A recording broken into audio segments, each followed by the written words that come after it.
alliances and rising uncertainty in Nigeria. His political platform, the ADC, is facing internal turbulence and a high-stakes dispute involving the Electoral Commission, raising questions about structure, legitimacy, and readiness to 27. Within that same party, the battle for the presidential ticket is far from settled. And beyond party politics lies an even bigger challenge, taking on an incumbent in Bola Ahmed Tinubu, whose political machinery remains deeply entrenched. All this is unfolding against a backdrop of deepening economic hardship, worsening insecurity, and growing international concern, underscored by moves from the US State Department to scale back its non-essential embassy presence in Abuja. So beyond ambition, can Peter Obi navigate internal uncertainty, build a winning coalition, and convince Nigerians he can lead in a moment of crisis?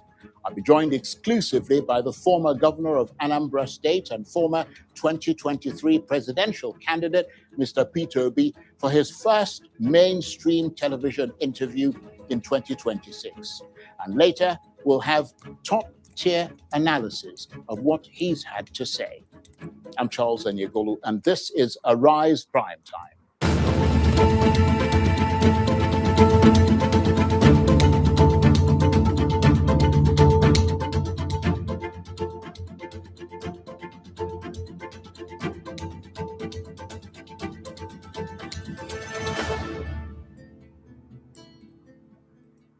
Now, he remains one of the most compelling and contested figures in Nigeria's political landscape, from an unprecedented surge of youth-driven support in 2023 to a growing reputation as the face of a new political.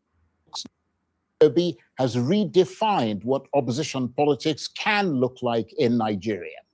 But as 2027 approaches, the questions are becoming sharper, with the electoral umpire INEC withdrawing recognition of the leadership of his party, the ADC. How much has the party's stability been thrown into question at a critical moment?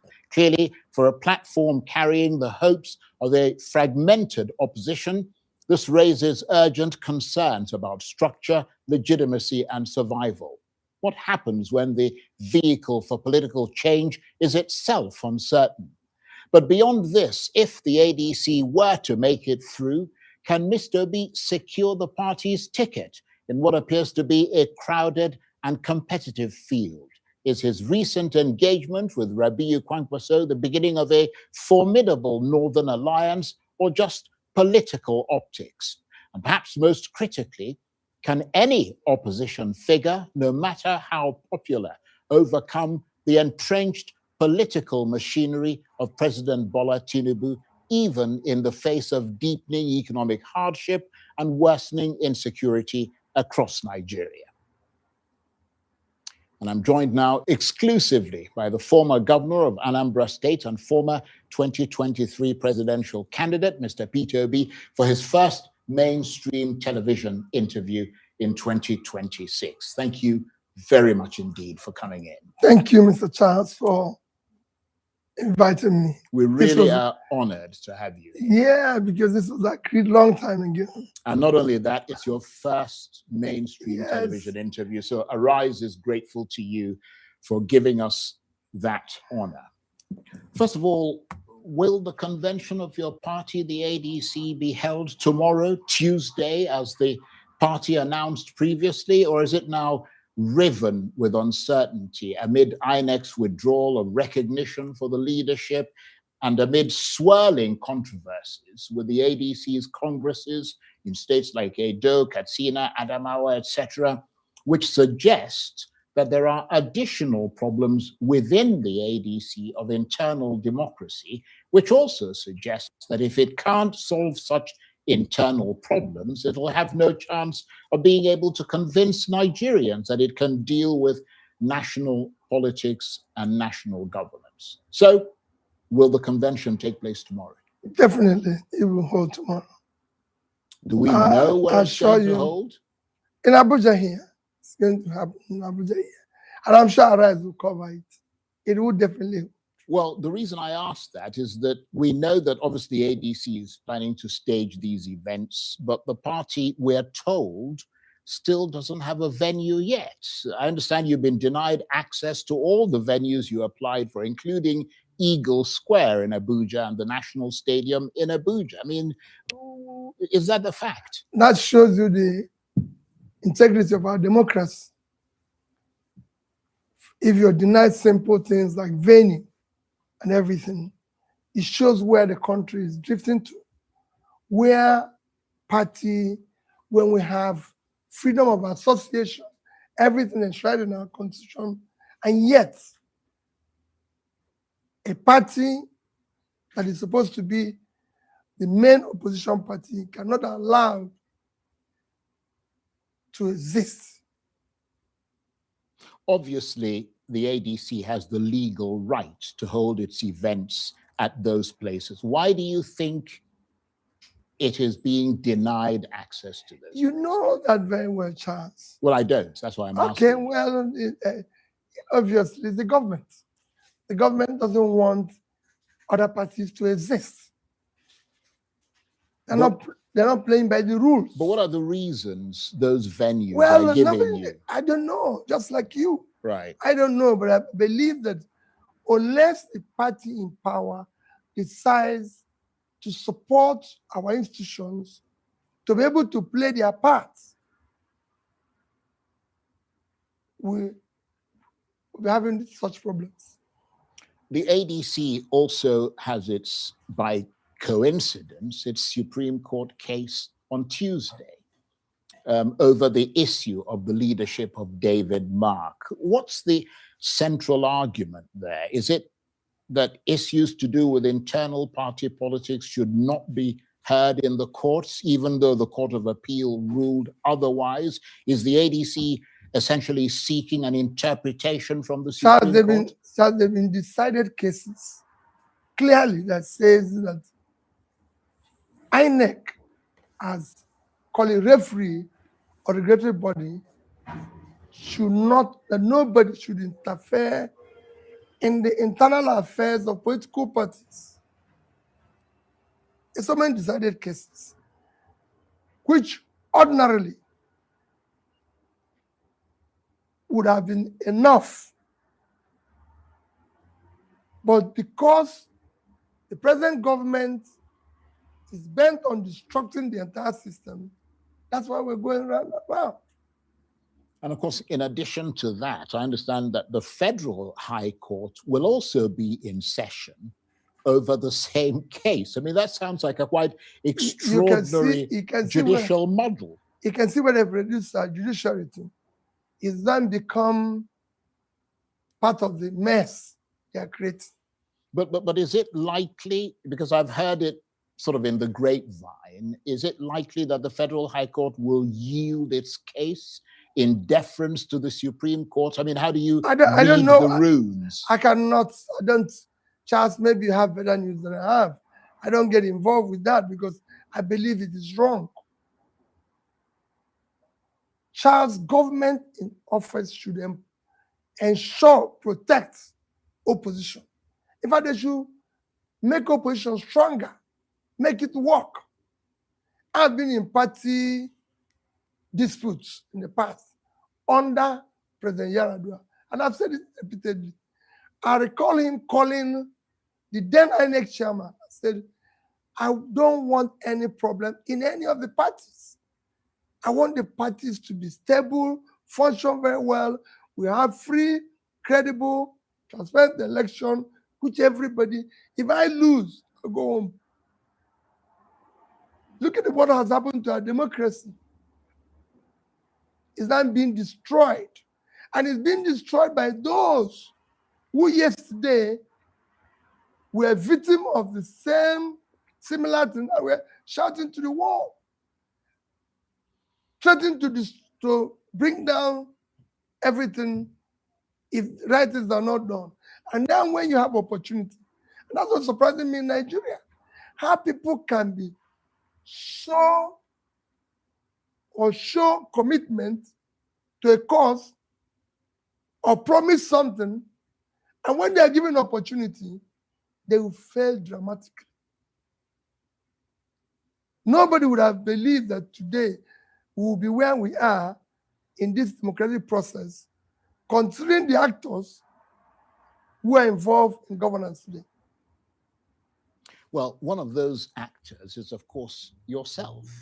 And the point has been raised, because you mentioned the issue of primaries. So the point has been raised that you yourself seem to have either a knack or the inclination for avoiding primaries. I mean, is that a fact? Because you didn't do the primaries in the PDP.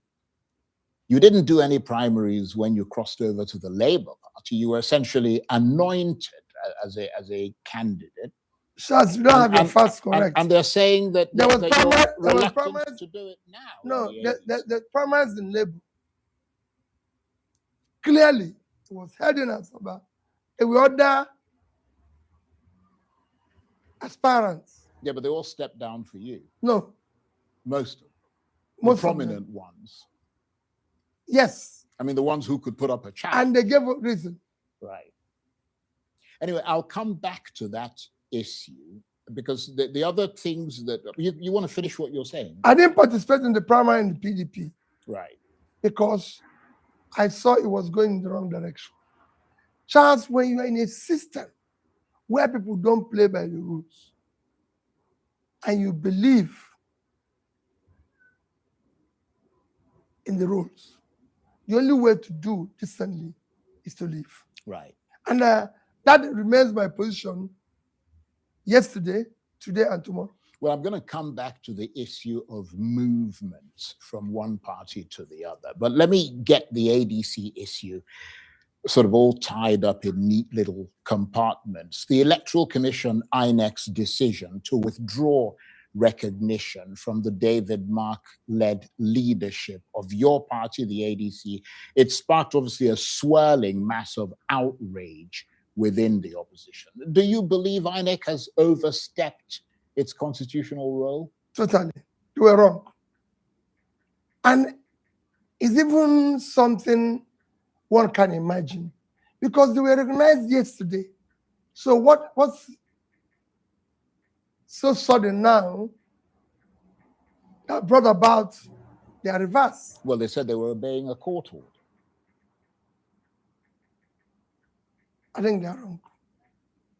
That's where I was expressed. Right. Well, that's one of the things that will be decided by a court.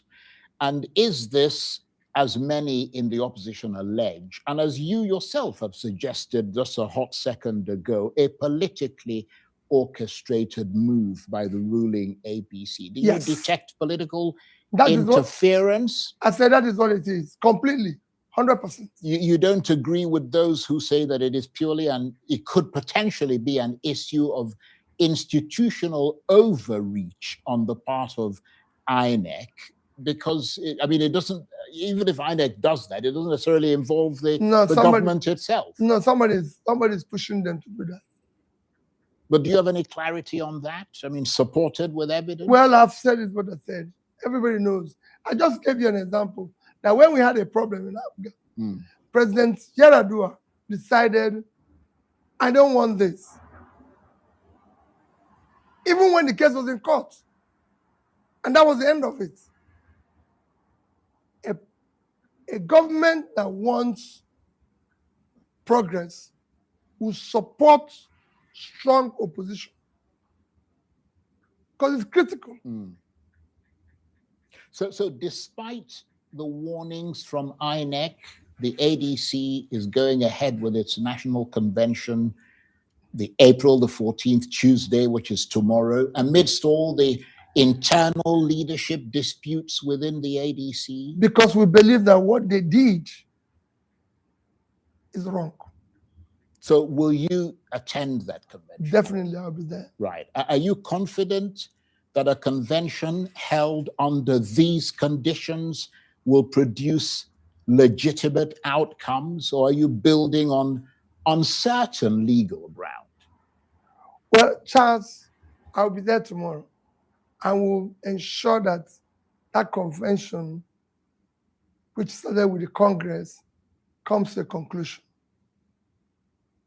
Right. So are you, I mean, if INEC, for instance, ultimately refuses to recognize the outcome of that convention, will you accept that the process was flawed, or will you challenge the commission head on? I mean, which way would you be prepared to go? Let's see what happens when they take their decision. Right. Then we'll know where. Because I mean, you're hoping that the Supreme Court will rule in your favor. Well, let's see what happens. Right. These days, you can't say nobody plays by the rules now. So you can't be sure of what is going to happen. I'm wondering what impact that might have on your own political sort of. Charles, it's not about me. It's not about the individual. No, I understand that. No, it's not about me. It's not about anybody. Yeah, but it's about the integrity of our democratic process. Indeed. It's about society. It's about building a better society for us and our children. Right. So it has nothing to do with me personally. But we're all individuals within society. And the whole point of society and the democracy and so on is that it allows people to freely pursue their ambitions and their dreams and their careers. What would happen to your own if the ADC is... Charles, I've never done things or pursued everything, believe in my own ambition or just for me to be true, but I do it believing that it will help to build a better society. Mm. And if whatever they do, whatever they're doing is destroying the fabric, the foundation, which we need for a better society. What I find interesting and almost astonishing is that in spite of all these problems that the ADC appears to be having, many people are still joining the party. Yes, because they know, attraction? Because they know that what you're saying or what INEC is doing is wrong. We have said we want all oppositions to come together to build one strong coalition that will be able, because election in 2027 will be the government in power versus the people. So we are now coming to stand for the people. You're claiming that mantle of standing for the people. Yes. Because I mean, you know, it's difficult for the people. I mean, it's one thing to say you're standing for the people, but are the people standing for you? Because if you can't settle problems within your own party, it's going to be difficult to convince people to align themselves with you. Charles, the problem within ADC or other political parties are problems instigated, supervised, and controlled from external forces, which is government, deliberately to destroy them, investing heavily in it. There's nothing like having, I've heard this several times, people say, oh, if you can't control your house, if you can't control this, if you can't control your party, you can. No. When those problems are externally instigated, supervised, and controlled, especially in a transitional country like Nigeria, where you know that everybody can be bought over or paid. Except you? Well, I would say except me.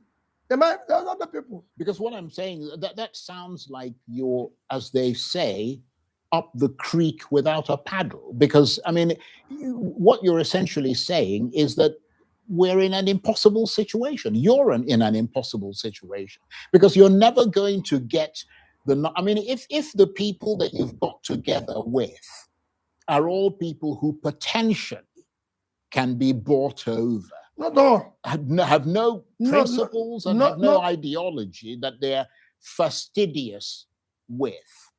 I mean, it just sounds like you're fighting a losing battle. No, Charles, that's what we are That is exactly what I'm fighting. And there's a number of people with me who are fighting the same cause. We must dismantle this criminality that exists today.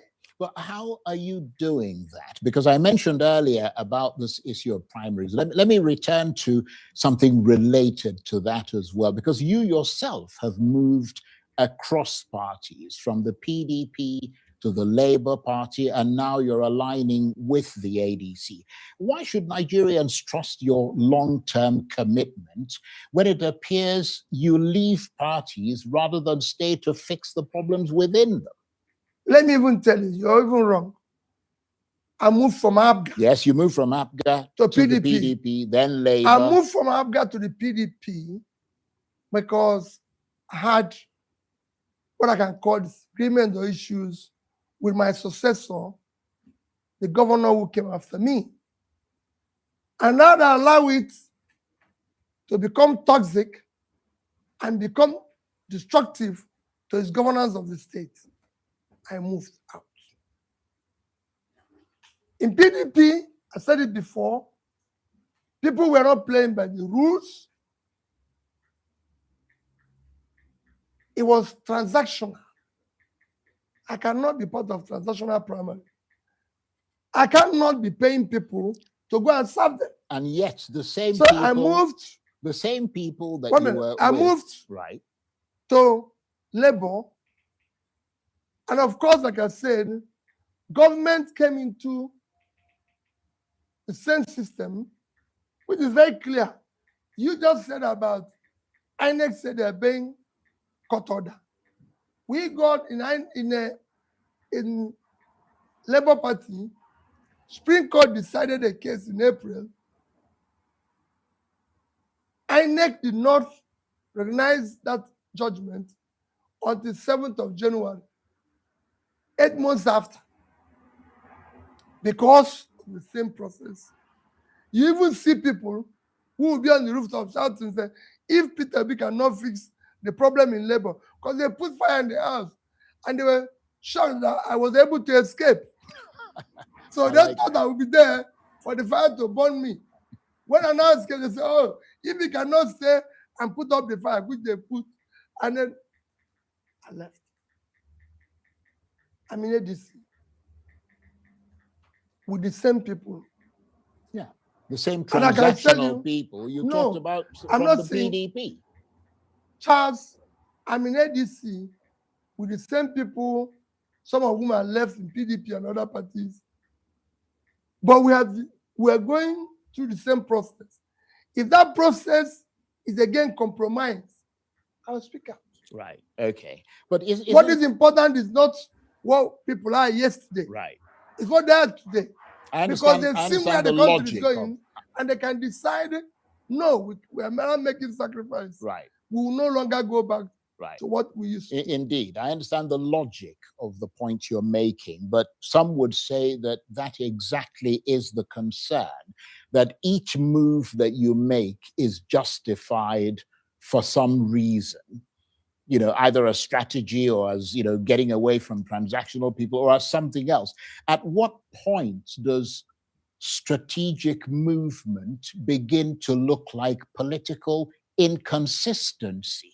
And how do Nigerians know you won't move on again? You did say that you would in fact move again if this platform faces the same kind of challenge. Charles, if I have to move, well, I don't have a long time in politics. But if I have a long time, I have to do it 20 times. I'll do it exactly. I will not be part of. I cannot be talking about change. I cannot be talking about something new while being process of the same thing. You cannot use the process of yesterday to build tomorrow. I've never been involved in any form of rigging of election at primary level, at the election itself, and after that. No, I've never been part of paying people in judiciary anywhere to give me judgment that I do not deserve. I've not been part of this. You can go as the last INEC chairman. I never met him for one day. Because he's a referee. I'm a player, and I expect the referee to come to the field and do his job very well. If he chooses to do it wrongly, so be it. But I cannot be preaching change and doing the same thing. Yeah, I think a lot of people who support you would be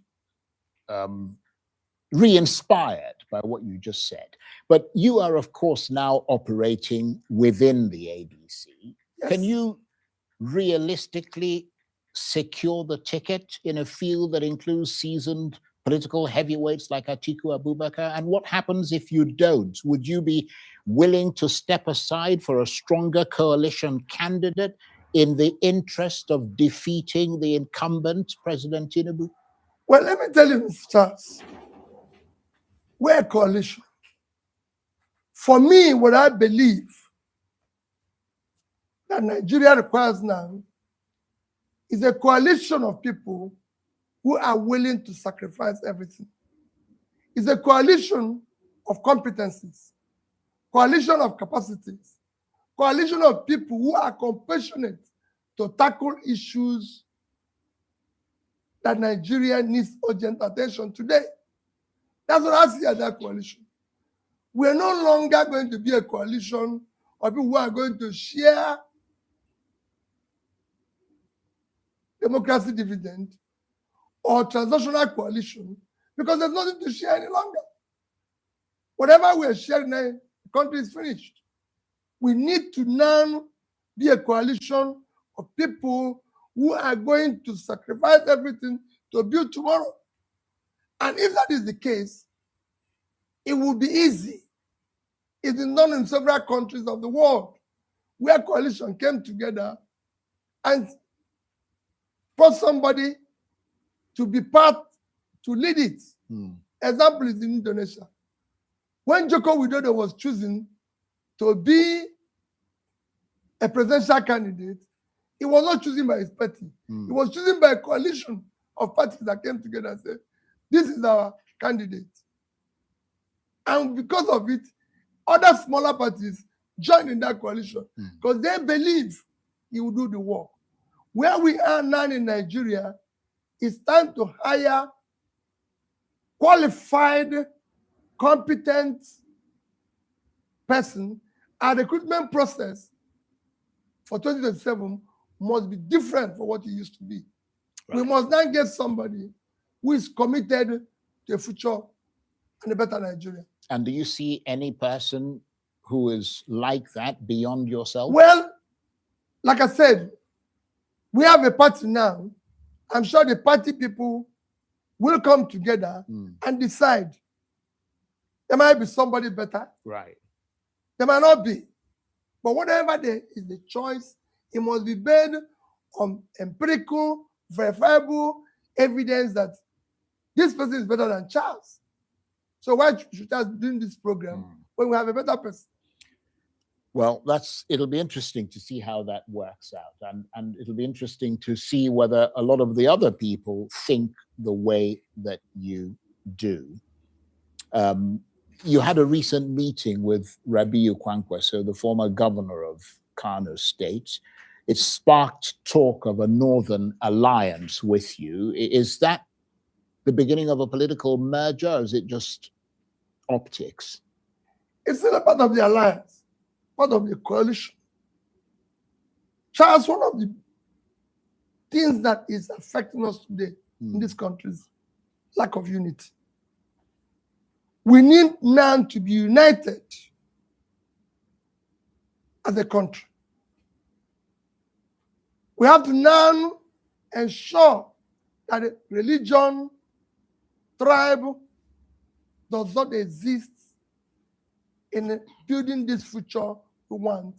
We need united, secure Nigeria where we can start conversing and discussing issues that will help us to build a better future. Indeed, but going along that line and being brutally practical, some have suggested that you simply can't win the North unless people like Nasir El-Rufai, in addition to the likes of Rabiu Kwankwaso, come on board and convince the Muslim North to not only look to the South for a president in 2027, but specifically to the Southeast and to you. They say that unless people like El-Rufai and Kwankwaso not only back you, but convince the North to do the same, you might as well forget it. What is your reaction to Well, my reaction is that I work with them so they can do that. But I can tell you, Charles, you can take it in this studio, nobody will build or do what I intend to do in the North. I'll change the North. Our greatest assets is in the North. Tell us more. Our greatest assets as a country is in the North. The vast uncultivated land is our future. We can make more money as a country from agriculture than we make from oil. And that we have to start doing immediately. If we want to secure the North today, we need to start investing in those critical areas, agriculture, start pulling people out of poverty, investing in education, investing in health. And that we can do. I've seen it country after country that I've been able to study. Just I have taken time, if I can say it, more than any other person contesting, to visit different countries to see firsthand what they're doing. And I could see it in the North. I could see that future. I could feel it. Yeah. But obviously you can't do any of that without, first of all, securing That's the it. North. That's what I'm saying. Of course, it is, when you talk about securing the North, it's just like securing all over Nigeria. When it comes to issue of security, Charles, we've reached a stage where we have to be very, very decisive. No longer issue of negotiation or anything.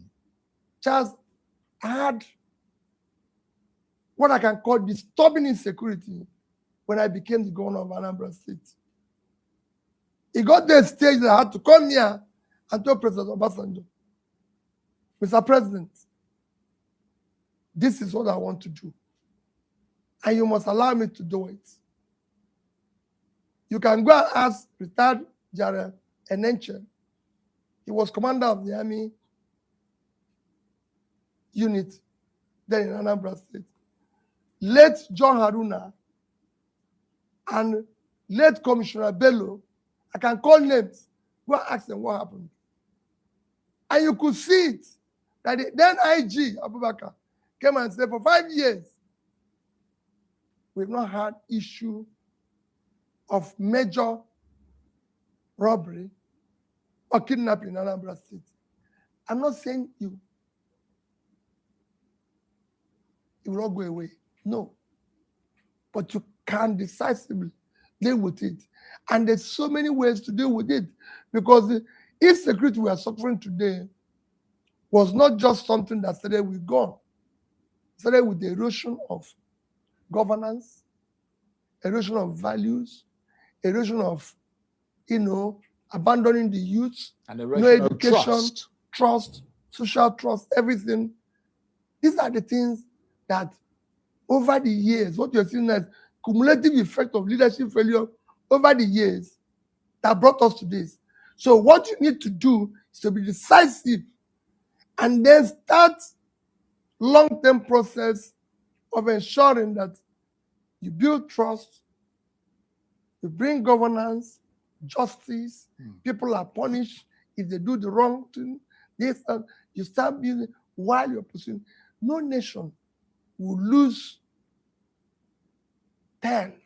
about 10 of its senior officers. I will not declare war. Charles, I'll declare war. You have, obviously, you have to become president in order to do these things that you're talking about. And as I mentioned, you need people like, El Rufai, Rabiu Kwankwaso, and so Oh, on to yes. go into Not alliance only with two of them. No, I know. I'm going to be in the many north. more people. I'm going to be in the north. Yeah. If there's anywhere any leader should be touring today, it is the north. Yeah. But talking about El Rufai, you've described his detention as political persecution. Completely. Arguing, Any day, anytime. Right. You argue that he returned voluntarily, should be treated with dignity under the law. But this is someone who was one of your fiercest critics in 2023. That's not. But is now, like you, aligned with the ADC. So let me ask you this. No, it has nothing to do with aligning with the ADC. Yeah, but is your position... No matter what, even if what is happening to him today happens to somebody that is not in ADC, I'll say the same thing. Right. Charles, we have to build, there should be civility and order. You wrote somebody and say you're inviting him. The person voluntarily decided to come back to, on his own, gave you a date. You went to the airport and said you're arresting him. He was outside. Right. And then all of a sudden, you said, oh, because he said something in TV or this, he's being detained. It doesn't make sense to me. Charles, a person can be investigated. If you think there's mismanagement of money belonging to Kaduna State, and you've done your investigation and followed the trail and see where the money went to and everything, you go to court, prove your case, and have the money refunded. You do not have to start running up and down, creating issues and all that. It doesn't make sense. Most of these things we are doing, this drama we are doing, in saying we are pursuing corruption, for me, it's nonsensical. As I said to everybody, I will fight corruption to where it will be very, very minimal. And that starts by you not stealing, right, your wife and your children. If you do that, you cut it by 50%. Right. Well, and I'm saying something I have practiced at a subnational level. And I've challenged people. I've done it in this studio. Said, show me, just 2 days ago, I was talking to youths. I said, somebody came out and said, oh, I was a contractor in a gathering I went to lunch. When you were governor, we were paid without giving anybody anything. And I said, ask him and ask any contractor. If any contractor will say here, Charles, me and him have sat down the way I sat with you, and I told him, put this for me, I will stop politics today. Right. Well, we're running out of time. This has been a fascinating discussion with you. You have spoken consistently about prudence, about reform, but Nigerians are facing deep economic hardship and punishing insecurity at the moment. What are the first 3 decisions you would take in office that would immediately change the trajectory of the economy and of insecurity in this country? Well, insecurity, I've spoken a lot. I won't tell you everything here, but I'll be decisive. And people will see, they'll feel it. And I'm not going to lead from the back. I'll be in the front. And everybody will see, because if you cannot secure your country, you have nothing to offer. On the economy, we'll deal with it head on. We'll deal with the issue of corruption and waste. There's too much waste here. We'll deal with it. We will begin to ensure that whatever we are doing will be transparent. Nigerians will see it. Charles, this government came in, removed subsidy. Said because they don't want to, they were borrowing to service it. Removed subsidy in petroleum, subsidy in electricity, and that the resources they will save will be used in development. And they turned around, Charles, and borrowed more money.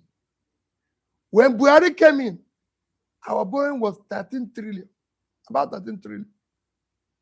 When he left, it was 87 trillion. Today, Charles, we are hitting 200 trillion without anything to show for it. Subsidies removed, both in petroleum and power, and yet we've borrowed more. Our budgets are not financed. Charles, the entire 2025 budget, capital project, the contractors are being owed. So we're owing contractors. We borrowed more money. Where is the money going? What happened? The people need to know. I'll be open to them. I will insist that all borrowing would be used for investment. If they had borrowed to do something, at least the government promised one thing: power. If I don't give you power, don't vote for me. If they had borrowed all this money and put it in power, we'll say, okay. But I can tell you, from 2015 to date, no new plant have been commissioned and in process of being commissioned by the APC government. And it won't happen soon because it takes a long time to build. Countries like Indonesia, between 2015 and 2025, added 70,000 megawatts. And they are now doing 2025 to 2034, 69 megawatts. India added within the same period 171,000 megawatts to bring their total installed capacity, and this is now to 500,000. Egypt, within 2015 and 2021, added 28,000. How many have we added since 2015? Charles, we have a problem. We need to face it. Right. We're almost out of time, but let me just say that the APC and, of course, the Tinubu administration have a right of reply. So if they feel like they want to come and respond to the things that you've said, Arise News is always willing to give them the opportunity to come and do that. Before let it know, like I said, that's why I'm talking. As president, I will be talking to the people. Right. We want the president to talk to us. Let him, when he was campaigning, it was him saying about the promise to give power. He shouldn't be asking somebody to come and apologize when he didn't deliver what he promised. Okay, well, we've literally got a couple of minutes to go. One more quick question before we go. Nigeria remains deeply divided along ethnic and regional lines. It desperately needs a vision that can unite all the people in that vision. Beyond rhetoric, what concrete steps would you take to build a genuinely national political identity for this country? Charles, I've told you that before. It's not the reason why we are divided along ethnic, religious lines is because people who are incompetent, who lack the capacity, who don't have the compassion and commitment for a better Nigeria, uses tribe as their own certificate for competition. So if they say, oh, we won't vote for Peter Obi, he said they are against voting for Igbos. I've said before, do not vote for me because I'm from the Southeast. Do not vote for me because I'm a Christian. Vote for me because I'm committed to turn around Nigeria. And Charles, I'll do it. And I'll start from the north. On that note, you can land. I'll start from the north. Okay. Because I know where the problem is. I'll start bringing back all those productivity that made it for the north to be safe. Right. Okay. And move it to the south. We'll cover everywhere. We need to do it. That's why I keep saying we'll move the country from consumption to production, from sharing the wealth to creating the wealth. When you start creating the wealth, people will see it. You build a society where people start work, talent will match up the opportunity. Where a child of nobody can be somebody without knowing anybody. Just you lived in England. Nobody came, knew your father when they gave you a job. We have to stop people scrambling first class in a restaurant. I went to eat in Abuja the other day in a small restaurant. The person that served me had a first class. What a country is that? We must stop that.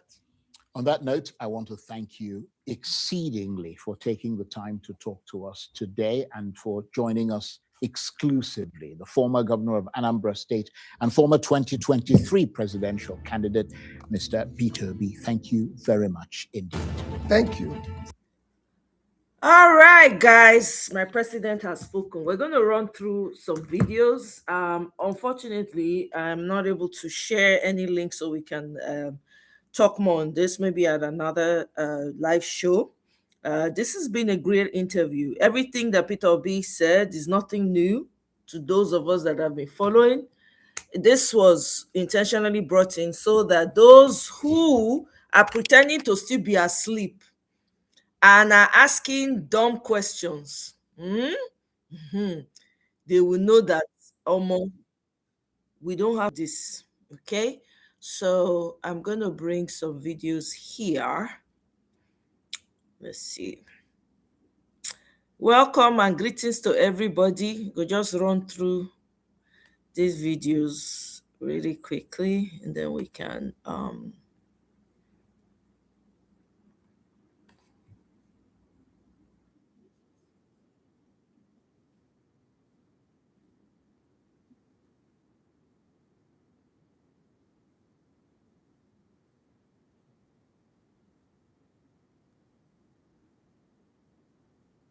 No.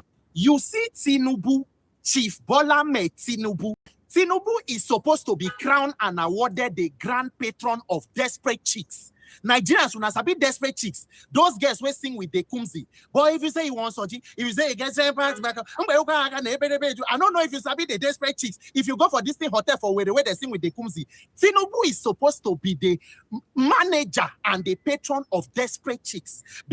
Let me read through some of the comments, guys. Sorry. Welcome, Emeka, Christopher, welcome. Mark, yep, he nailed it.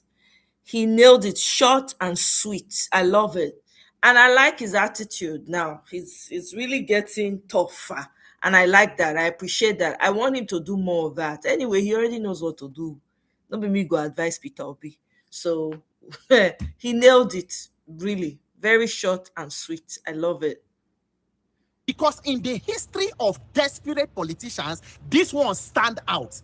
There is no end to the level of desperation. If to say the way you did desperate to grab and snatch power, now so you did desperate to see Nigeria work if for better, but this one is desperation to take power, take resources that is useless to una. Even when you are old and feeble and unable to perform and do anything, you just want to gather, you just want to take because Ori Buruku Lenshe Nigerian government. So as we did so in Nigeria today, we they talk about the one where they carry INEC chairman na APC chieftain. Not be all be that to my country people. I say make I still give na extra information. Do you know that the current APC national chairman used to be a staff of INEC? The current APC national chairman, Professor Netanwe Yelwada, used to be resident electoral commissioner for INEC. And then the current INEC chairman is an APC chieftain. That is Joro to Joro, two-factor authentication. In the party, you have INEC. In INEC, you have the party. Ori Buruku Lenshe. Oshi Lenshe Nigerian APC government. Federal affliction. That is when I go carry person where we say he understand the workings of INEC put for party. And then in the party, person we're supposed to be chapter, be what chairman for Kaba, for Kogi. Amukwiton we're supposed to be what chairman for Ayeto Rubeda, be Mokpamoro. When I carry and go, they pretend they dance masquerade and say one do free and fair election because Ori Buruku Lenshe. But in spite of all of that, you don't already hijack INEC. You are in control of everything. You get more than 30 governors. You are still so fearful. How can you be so popular and still be so fearful? It is cowardice. Yep. As we they talk today now, ADC is supposed to do national convention tomorrow.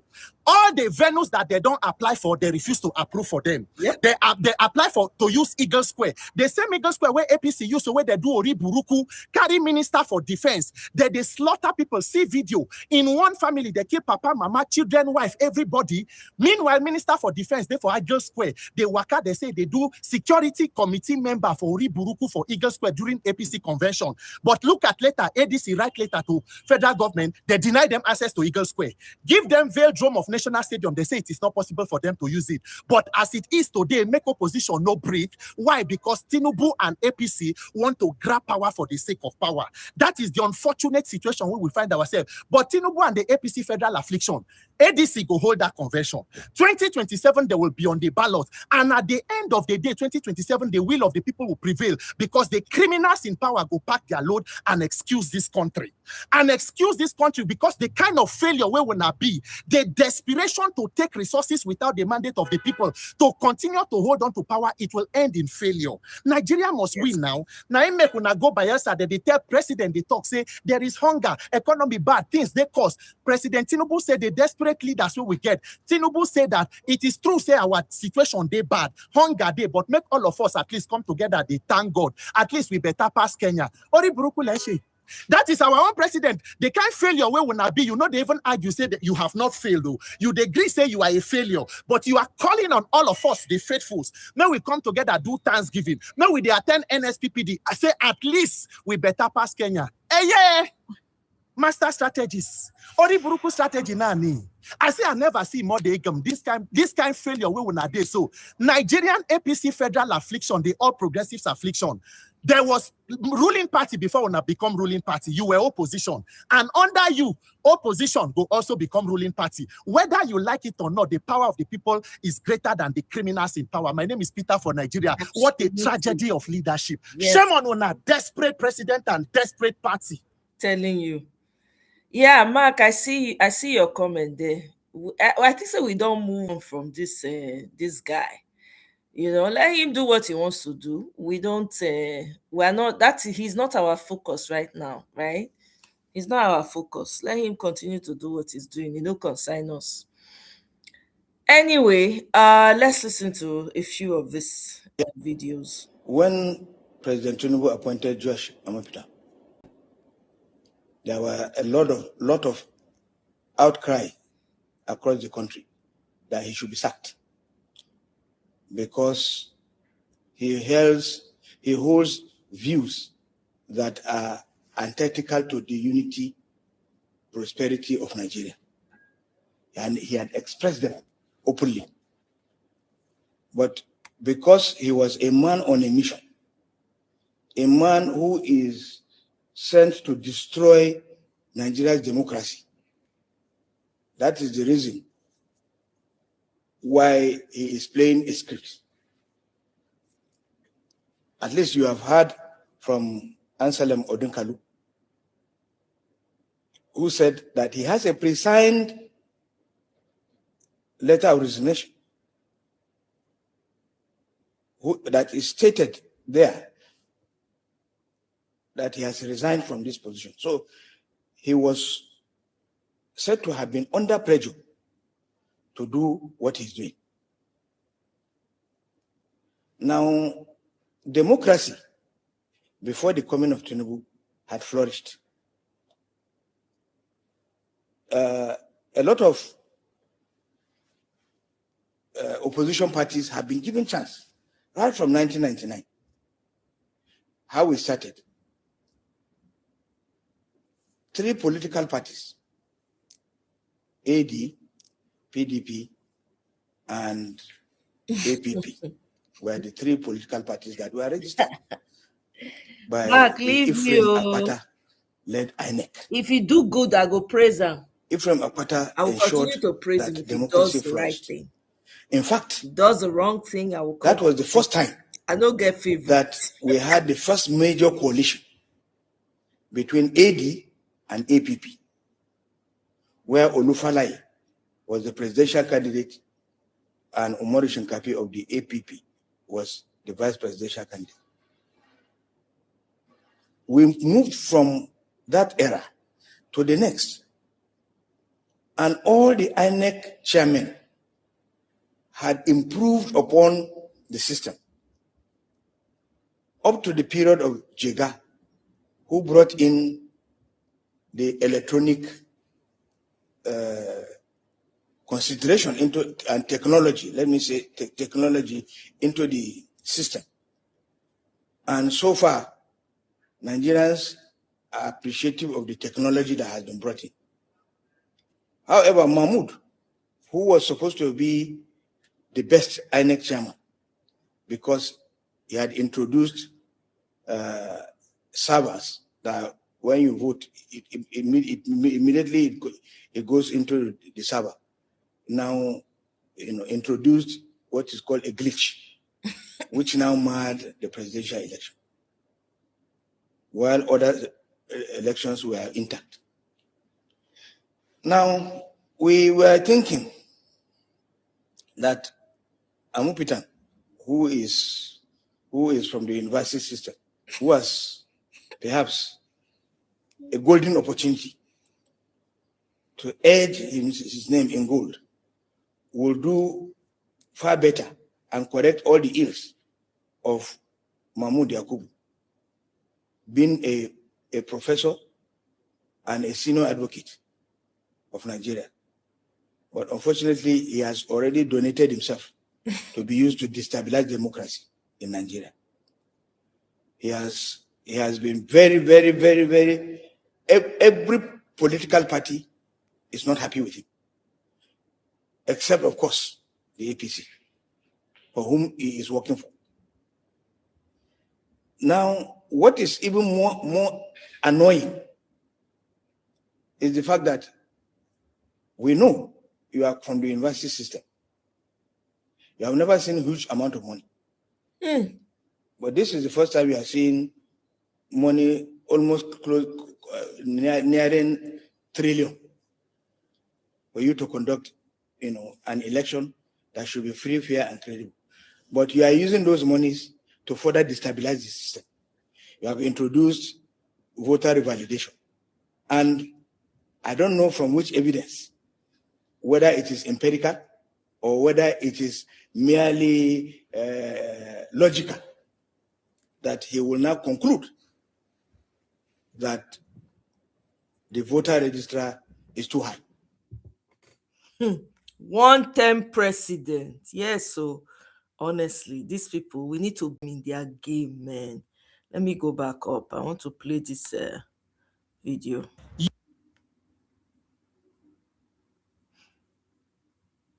P2B supporters are his biggest problem. P2B supporters are the reason why P2B may never become president in Nigeria. P2B supporters.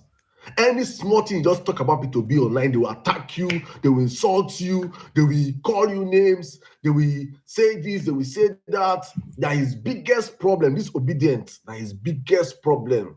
That P2B supporters. That's the reason why he may never become president in Nigeria. P2B supporters, these people. They are online, they are the worst thing to happen to Nigerians. Now, what are you going to hear now? Just to prepare your mind, just so you're going into the election season. P2B supporters. When criminals want gaslight you, everything where you not go here. But that's why you're going to listen. That's what you're going to hear. Someone sent me a video. Okay, let me play the video. Some Peter Obi supporters are going to be one of the reasons why Peter Obi may never be president of Nigeria. Let me explain.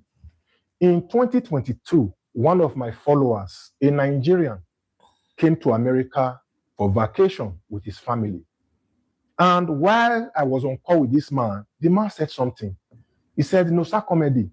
I like your view on things. You are not biased. Please, who would you prefer for somebody to vote for between Bola Ahmed Tinubu and a Peter Obi?"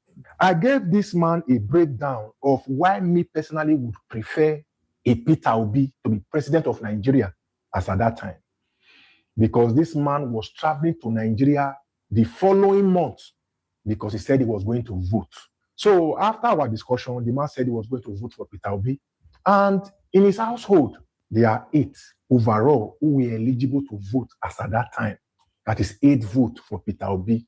Later, he said in Nigeria before the elections, about a few weeks before the elections, he was commenting on a post in one of the Nigerian blogs for saying Bola Ahmed Tinubu is also a good candidate. They latched on this man. This is somebody who already concluded he was going to vote for Peter Obi. Obedience. They started raining insults on this man. This man sent me screenshots of what he said and what other obedience were telling him in the comment section upon insults. So at the end of the day, this man said for this reason, he's not going to vote for Peter Obi anymore. Because whoever he chooses to vote for in his family, that is where the family goes. That is 8 votes lost because eventually, because of those insults, voted for Bola Ahmed Tinubu. Now, what am I trying to tell you here? During the presidential elections here in America, Trump supporters were not insulting people. Because if you are logical enough to know how elections are won, you would know that there are people even before the elections who don't know who to vote for. That is where trying to woo people comes in. That is where selling your candidate to people comes in. Even when you find people on social media saying they are not going to vote for your candidate, that is when you sell your candidate to them. That is when you tell them why your candidate is the best. But to some of you obedience, anybody that came after will be insults. At the end of the day, he lost the elections. That's the video that was sent in my DMs, and I just have to respond because I've also been seeing the takes also on social media, especially as we're getting into the campaign season. This is one of those normal jabs that will be thrown out there that P2B supporters are insulting, P2B supporters are attacking, P2B supporters don't want them to criticize P2B, P2B supporters are this, P2B supporters are that. And it's important that we discuss about it, why we're in the campaign season. Let me just answer this, my brother that just spoke right now. First of all, P2B did not lose the last elections. It is important so that we don't miscommunicate realities with what really happened. It's important for the future of our country so that not 20 years time from now, you'll be used as a reference point to say that P2B lost the last elections. Please, the last election was rigged. That's why they announced the result by 4 a.m. in the middle of the night when human beings were sleeping. That's why the INEC IREV was switched off in the middle of the game when they started seeing the trickling of results it was a woeful beating by P2B. So please don't rewrite history now very before. It's still early. We have not brought it up to 4 years yet. I won't come begin to change history. That Tinubu rigged him say way to power does not mean that he won the elections. Let us be very, very, very, very clear with that. So let's jump into what you talked about. And the reality at ground is that P2B supporters will not just come out and start insulting someone. Let us be frank. You will never see anywhere that P2B supporters just wake up and start insulting anybody. Even with that, let's even imagine or agree that P2B supporters are animals. Let's agree on that. How does that affect P2B as a person? You hear people say that if he cannot control his supporters, he cannot control Nigeria. You must be irrational to think that a man that is in Asoro will control what I will say on social media. Does he pay me? I don't have anything from the man. I don't get anything from the man. So why should he control? In fact, that is more of a reference to show that how liberal he is. He has supporters that drag him also. These are people that want a working Nigeria, and they see a man that exemplifies what they want in Nigeria, a man that is free from corruption, a man that as he was dropping out as a governor, he told ICPC and EFCC to come and audit his account.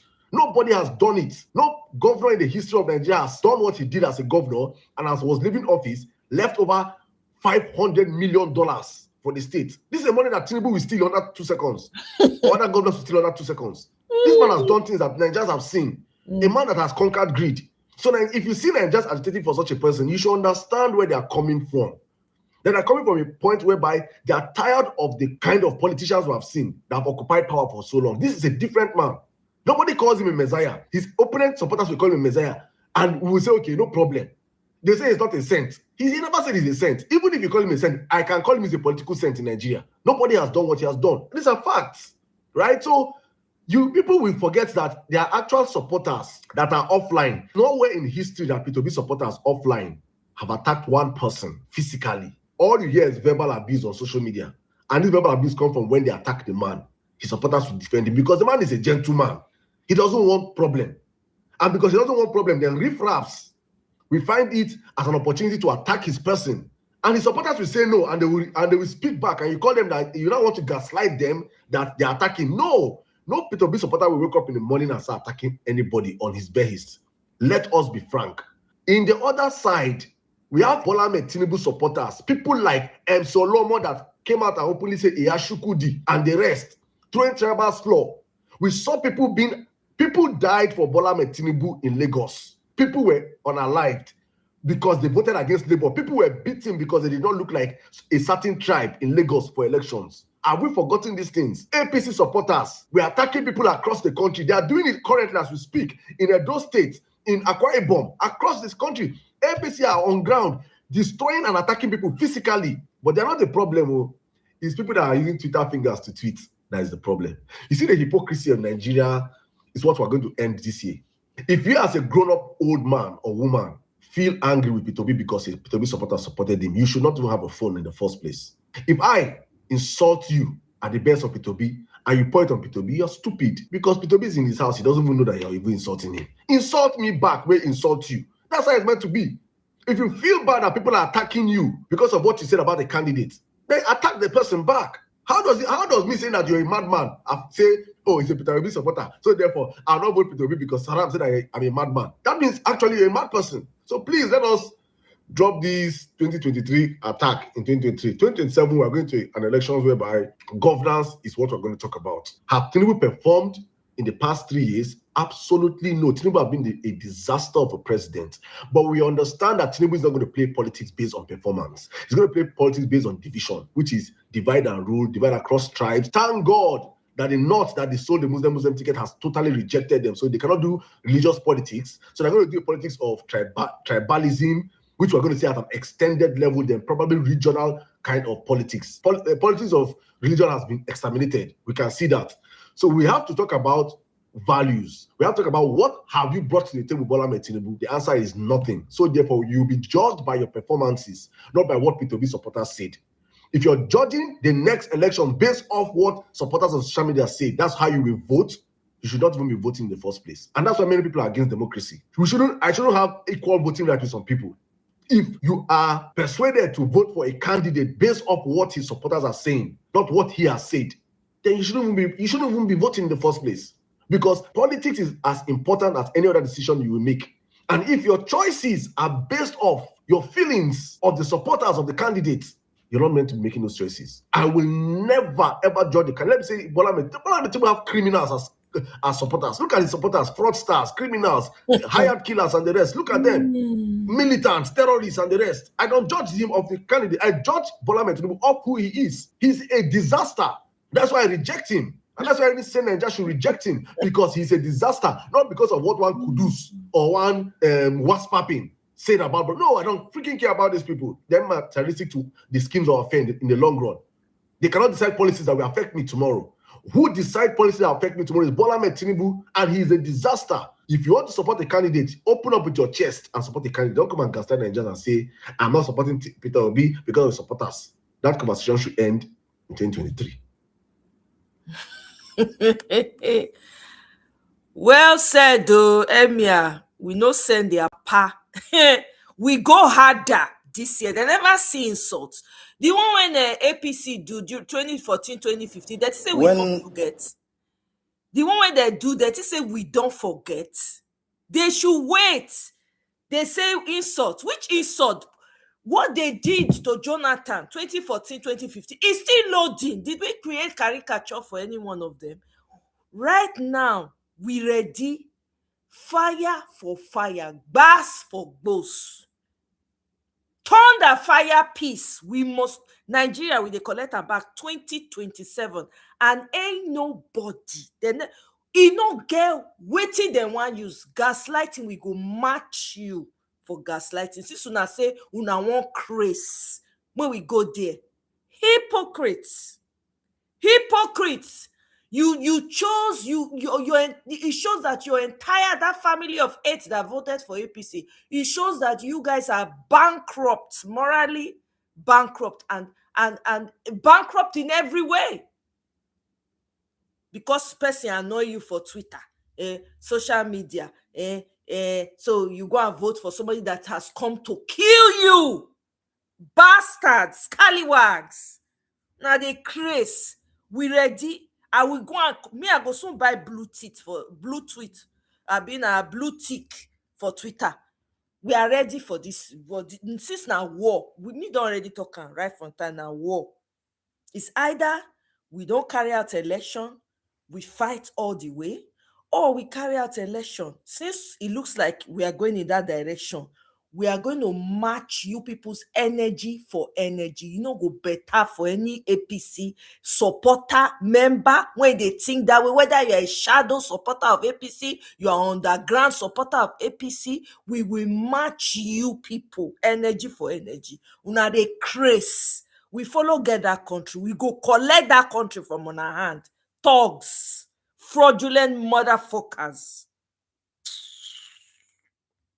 Well, I think it's a very unfortunate situation for the country to find ourselves in such a situation with barely a year to election time and barely just a lot of important deadlines. It is difficult to dispute the feeling of the ADC and other opposition members.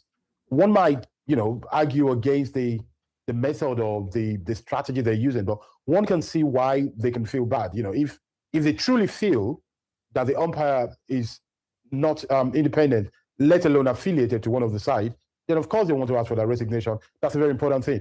But if I were the one advising, I think what we ought to be looking for, and perhaps it's a bit late, but it's never too late to do the right thing, is actually process more than the person. I'm very worried that if the system remains the same and they bring in a new INEC chairman, there's nothing stopping from that person to do the same thing that Professor Mukweton is doing. I think what parties need to ask for is a process that is transparent, that is inclusive, and that ensures that nobody feels marginalized or worked against. But that said, there are some issues there that are very simple and yet very complicated. This issue of having a Twitter account is either somebody's mistaken or somebody's lying. If it turns out that my colleague, a professor of law, is lying about having an account, that's a very grave thing. If I were in his shoes, if the account is mine. See, Michael, let me tell you something. They will if any agbado where they are gathered, if they enter anybody comment section or they even come up and let's say they speak, instead of them to tell you why they feel that the agbado, the agbado master Tinubu is worthy of a second term, the only thing they have is insult, or they turn it into a conversation about Peter Obi. What did Peter Obi do in Anambra State? They never have anything to say about Agbado. They never. I'm like, I cannot entertain people like that. Never. You see this election, if you are coming on a platform, and I happen to be on that platform, if it is my platform you're coming to, and you are an APC supporter, if you are an APC supporter, you must come and tell me what the reason behind you wanting to vote for this murderer in chief. If that is not the case, I will not even give you the opportunity to open your filthy, stinking mouth and speak. Second of all, if you are sitting on the sidelines, where I don't believe in politics, I don't like to engage in politics, where for me, I just want to advise the people, get the fuck out. Get the fuck out. This is no time to be sitting on the fence. People have come for your life because you haven't showed up in front of your door. You are still sitting on the fence. Why am I bothering with you? Why? Why do I have to listen to what you have to say? What wisdom is there that you want to share with the people while they are actively killing you? You are taking out your generals in the army. You don't know that these people have come for war for you. You are still sitting on the fence. Fuck you. Take your goddamn opinions elsewhere. We don't have time. We do not. Because they have activated now. They now see that all obedience are matching them. Gaslight for gaslight. Pound for pound. We have a country to save. Nobody got time for the stupidity that you guys are going around with. You know, go ever better for APC and their supporters. Shadow, behind the closed door, night supporter, you know, go ever better for now. Lie.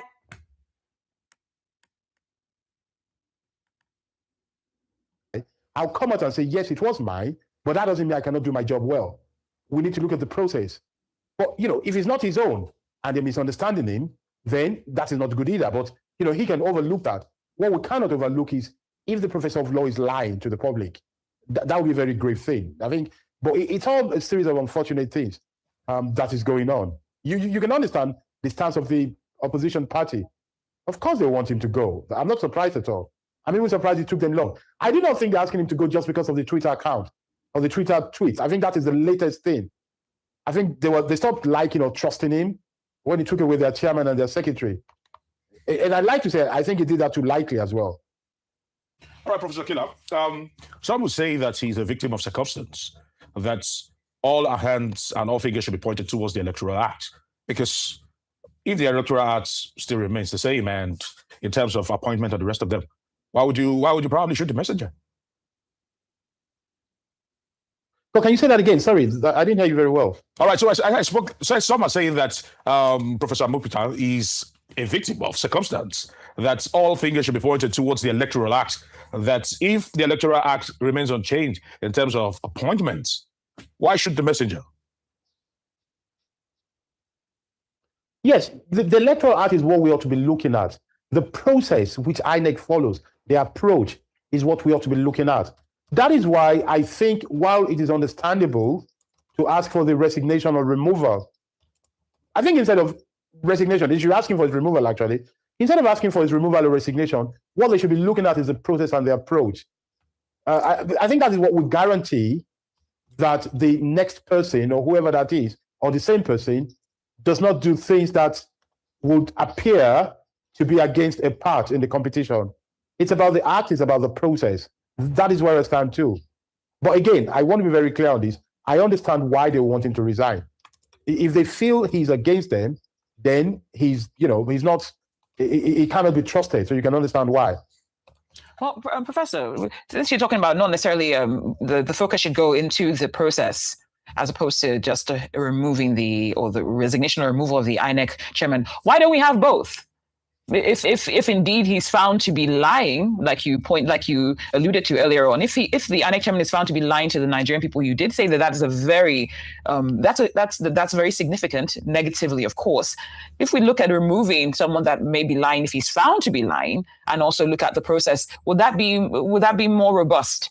Oh, well, I totally agree with you. That's a strong enough reason. If he has an account and he says, I don't have the account, and he's issued a statement saying he hasn't got an account, and he turns out to have the Twitter account, that is enough reason to remove him. I mean, and the lesson there is that technically, actually, there's nothing wrong with him in that thing.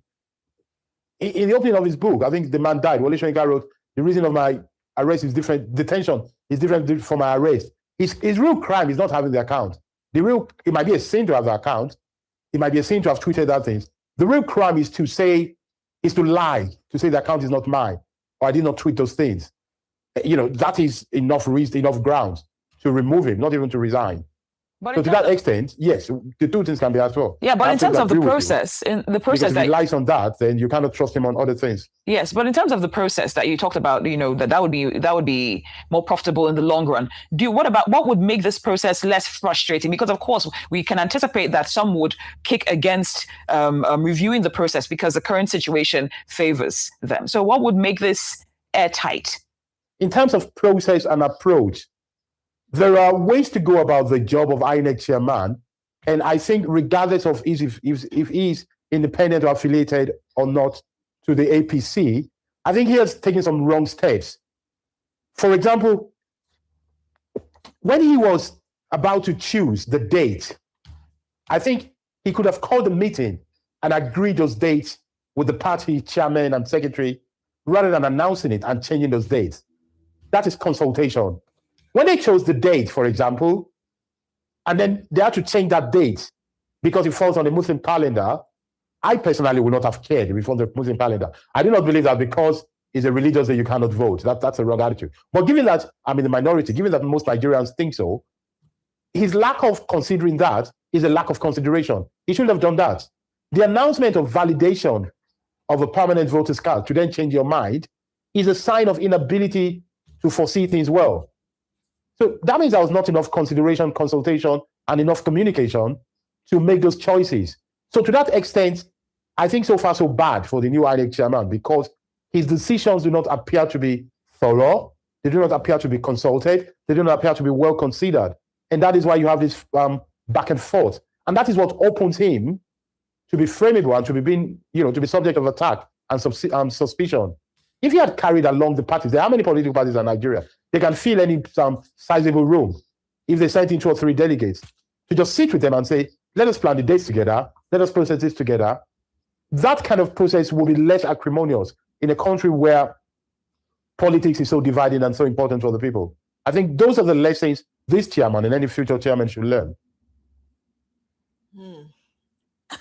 Welcome, sis Esther. Thank you. Welcome. We don't enter. So tomorrow is the national. Tomorrow ADC is having their, what's it again? Don't run come out for my head just now. National convention is tomorrow, and they're going to be streaming it live. So I'm going to bring it here. I'm going to try to bring it here. It's going to be on X, Instagram, and another platform. I think Facebook. So I'm going to try and bring it here live, okay? For you guys. I will try. I not promise so. Bismillahirrahmanirrahim. A'udhu billahi minash shaitanir rajim. Bismillahirrahmanirrahim. Okay, for the sake of time, let me just summarize what this person said here. So this Honorable Raji Suleiman Zuma, I don't know how to pronounce the first name, whether it's Muhammad, I don't know. It's an apostrophe. Says he has announced himself as the new chairman of the ADC in Adamawa State and went further to announce the suspension of Atiku Abubakar, Babashir Lawal, and others. Okay, I think there was a tussle there. All right. Is it the same video? Greatest albatross. P2B supporters are the reason why P2B may never become president. Okay, that's not it. Let's move forward. We've already listened to that. Okay. That money, raw cash, was found in a house in Ikoyi. $43 million, 27,000 pounds, and 23 million naira. All together kept cash in a house in Ikoyi. EFCC carried the money, arrested the man that owns the money, prosecuted the case.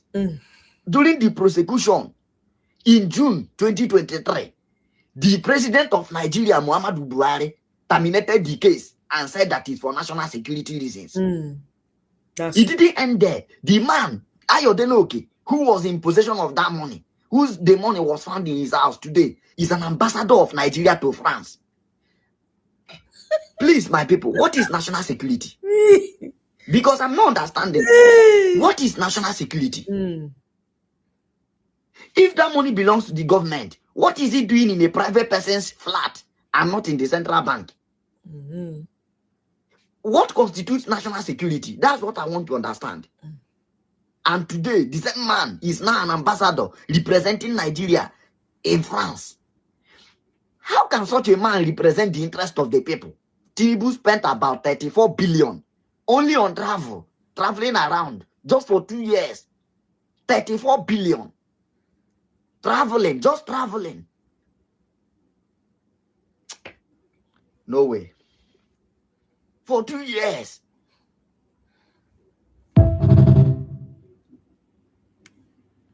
For boys to focus, rice no day even Gary cause slim trouser don't turn to bogus. Hunger go kill person for Lagos. I they slim them toxin at gym. Things too hard for this kind regime. Also they no food to treat them all. Hunger go kill person for Lagos. Jehovah, when will this pain be over? I dey pray hard and I dey pay tight to Hunger still dey hold me tight. Hunger day, hunger day. Hunger day, hunger day. Hunger day, hunger day. Hunger day, hunger day. Hunger day, hunger day. Hunger day, hunger day for ya. Hunger day, hunger day. Hunger day, hunger day. Hunger day. Hunger day for Lagos, you dey for Taraba. Hunger day for Rivers, you dey for Calabar. Hunger day, hunger day. Hunger day, hunger day.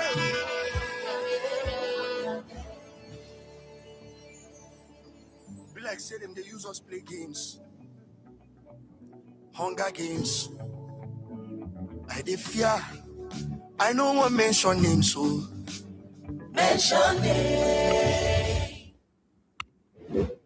And our some part of the songs when we go they listen to as this campaign they come near. Stand together, make the future show. When the people rise, now progress we go know. Peter Obi and Kwankwaso. Peter Obi, ADC all the way. Peter Obi, Obi then all the way. Peter Obi, Kwankwaso all the way. Kwankwaso, ADC all the way. Stand together, make the future show. When the people rise, now progress we go know. Peter Obi and Kwankwaso. Peter Obi, ADC all the way. Peter Obi, Obi then all the way. Peter Obi, Kwankwaso all the way. Kwankwaso, ADC all the way. ADC, come 2027.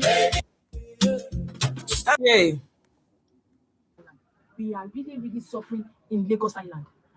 I made a video on Thursday. I couldn't post it. The anger in me. That is why I didn't post that video. Okay, let me calm before I make this video. We are suffering and smiling. Forget all this fake life, all this fake laugh, or everything.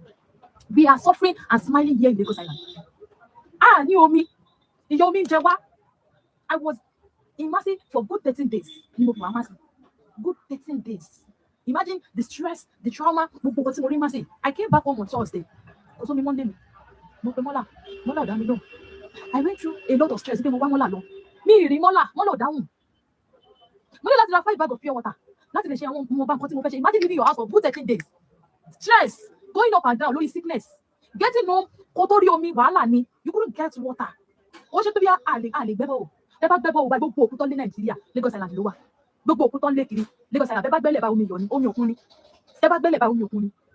And seeing our youth today wearing polo breaks my heart. We have a lot of things that we need to talk about. We need to create awareness about. Imagine natural resources. Normal natural resources, Lagos Island don't need. Omi, imagine family of 6. 3,000 me. We are suffering. And you guys, when it comes to election period, you guys, these people, we need to hold them accountable for things that it is normal for them to do. Natural resources, you want it lost into your what did you me?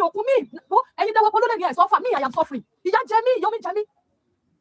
spending almost 500k hospital coming home. Another disaster.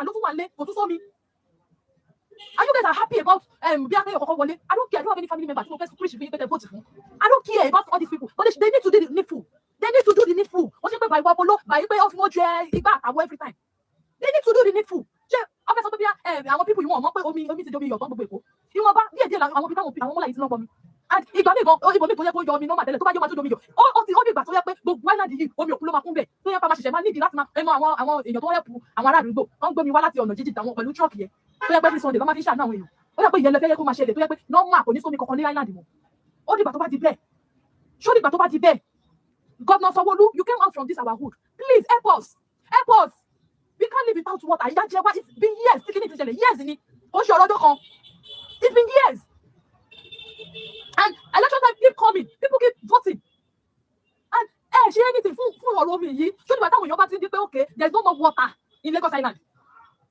All the battle people see on me. More Lagos Island. Check by I don't have anybody I want to put there. And I don't even care. If I'm a family member, I come back 400 years. Normal thing, I am okay with it. Coming home, it was a very fucking stressful days. Immersive. Modele, I can't move. Come on, no me more. No, no, pure water back man. If you fashion pure water, mo fashion. Show your body by. Show your body by. She body man better you want 3K. Imagine 2 days left on me 3K. I see any week, hello me 3 times, no matter 4 times. That mean more 4 times, 3K times 4. That's 12,000. 12,000 for me. Hello me salary here, but 50,000 lo. And then me more than 50,000. No shoe. Around me more than 50,000 no shoe. Kilo dey tell me ilé wa kilo dey di omi yo. Báwo ló ṣe di omi òkun? Before we don't care, everybody gbé bọ́wọ́. But now even omi yẹn gan bàbá o, bá coffee machine. Omi yìí ẹ lè lò, ẹ lè fi ṣe anything. Tó bá fi fọṣọ kò ní wọ́ ọṣẹ. Kẹ́ fi wẹ̀ kò ní wọ́ ọṣẹ. Láti sì máa túbọ̀ yín lára. Ẹ lè fi fọṣọ, ẹ lè fi ṣe anything. Lẹ́yìn kẹ́ fi flush. Ó tún bá ilẹ̀ jẹ́. Gbogbo ilẹ̀ toilet máa pupa ni. Ìmí máa tún bọ́ sí yàrá tó yẹ pálọ̀ tó máa pupa. And election is not coming again. You guys, let's do what polo lórí burúkú ẹ ti sin importer. Omi are very important. See? I don't have anybody I am putting, and I'm not preaching to anybody. If I follow it. I'm not with any party, and I'm not against any party. But this is common thing that we need in our society. This is common thing I need. Let's pick out. This is getting too much. You can't give me anybody's follow. Apart from Bia Pepe, you only anything then what follow like me or Pepe, and it's because I am seeing his work. I'm not with him. But he's doing things that okay. He's the only one. Don't mean okay. It's not even about the party anymore. That's the only man. Okay, it's not even about APC is the problem. Individual, I'm your office. Pepe is working and we are seeing it. That's the only person that can make me wear APC polo with confidence. What with pride? Every time, problem on me every day. Angela Gomeni, I'm a risk like 1 more 4 because you know about the Roma Kumbeni. And let me tell you, I'm going to 4 o'clock. And you guys are wearing polo. Most of you have platform that you guys are supposed to talk about this water issue. State of Sudan, we can go there, we can go around, but no. Going through stress. Imagine using 13 days in Mati and coming up without water. No water. 13 days in Mati. Monday, they console me pure water. Pure water. You know there. The only thing is to flex, go to party. You people should collect your PVCs and go and vote. That is where your energy is. Yeah. Go and collect PVC and vote. The mask of neutrality didn't just slip yesterday, it was torn off by an AI. In what is being described as the biggest digital burst in the history of Nigerian politics, the chairman of the Independent National Electoral Commission, Professor Joash Ojo Amupitan, SAN, finds himself at the center of a forensic firestorm. While the nation slept, ex-users, armed with Elon Musk's Grok AI, were busy unearthing a digital ghost that the chairman tried very hard to bury. We are talking about a sophisticated attempt to scrub a partisan past, the creation of shell accounts, and the undeniable receipts that link the man who counts our votes to the very party he is supposed to umpire. This isn't just a trend, it's a forensic audit of the soul of our democracy. The midnight name change. The controversy ignited when investigators began looking into the handle at Joash Amupitan. For years, this account was the digital home of the professor. But as 2023 pro-APC posts began to resurface, specifically one from March 18, 2023, where he replied, "Victory is sure" to an APC victory post, the account went into survival mode. At approximately 2:45 p.m. GMT yesterday, April 10, 2026, the handle at Joash Amupitan suddenly vanished. In its place, the account, carrying the unique user ID 1567-086-2412-1641120, was rebranded to @SundayVibe00. It didn't stop there. The account was immediately locked, set to protected, and the bio was updated to read parody account. The shell game and the new at Joash Amupitan. But the plot thickens with a classic move known as username recycling. As soon as the chairman vacated the @Joash Amupitan handle to hide under the @SundayVibe00, a brand new account was instantly created using the old @Joash Amupitan name. This new account, created on April 10, 2026, was preloaded with posts designed to mimic the chairman but deny any APC links. It was a digital shell game intended to confuse the public, one account to hide the evidence and another to provide a clean, verified alternative.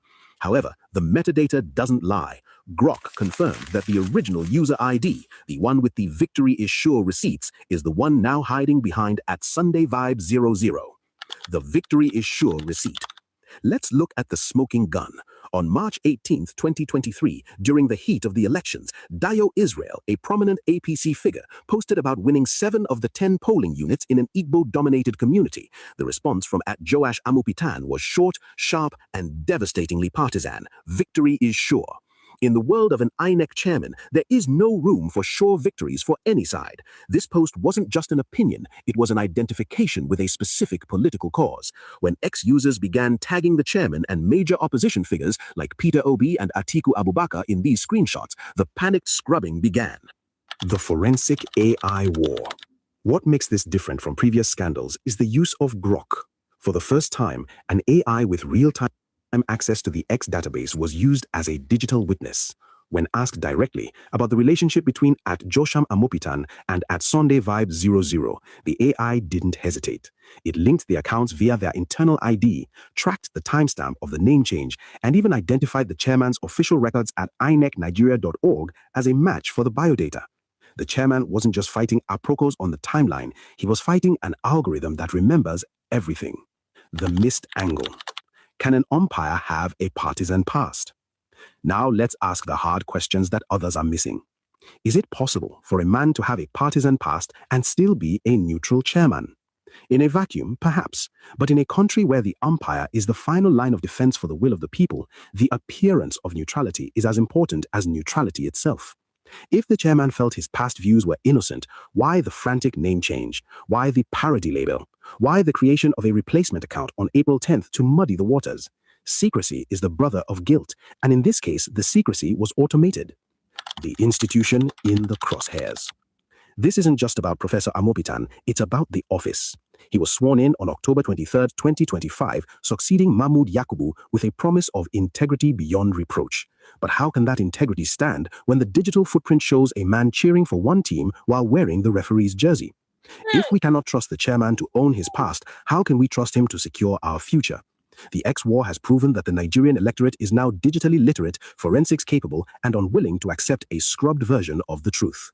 The final verdict. The receipts are in the public domain. The user ID 1567806122164101120 is now a part of Nigerian political folklore. You can change a handle, you can lock an account, and you can even hire a team to create clean alternatives, but you cannot delete the blockchain of public memory. The chairman's attempt to hide his APC membership has done more damage than the membership itself. It has signaled to the nation that there is something worth hiding. If this deep dive into the digital receipts of our democracy gave you value, you know what to do. The powers that be are counting on us to forget this by next week, but the internet never forgets, and neither do we. Hit that subscribe button and join the conversation in the comments. Okay, let's move on really quickly.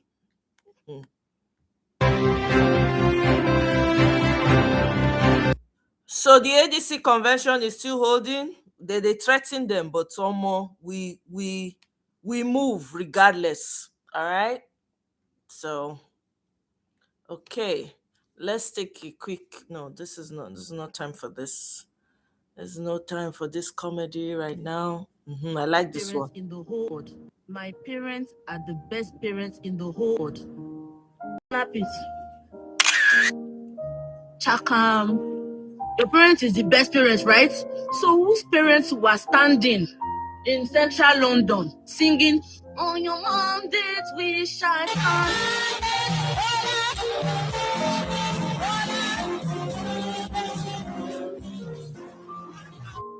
Collect £500 to £200.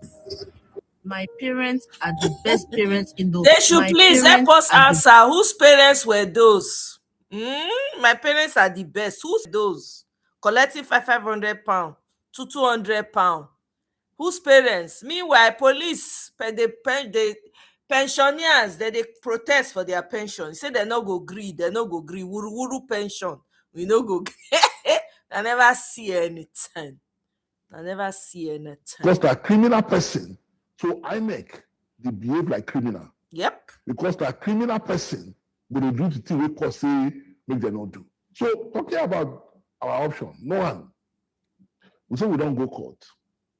We believe the court will see judge the matter in our favor. We believe because we get clear case. Number two, we don't do protest. And that protest not go stop until they do the thing we want, because we are clear that Amopitan, the INEC chairman, he has become the #1 supporter of Bola Tinubu. We know.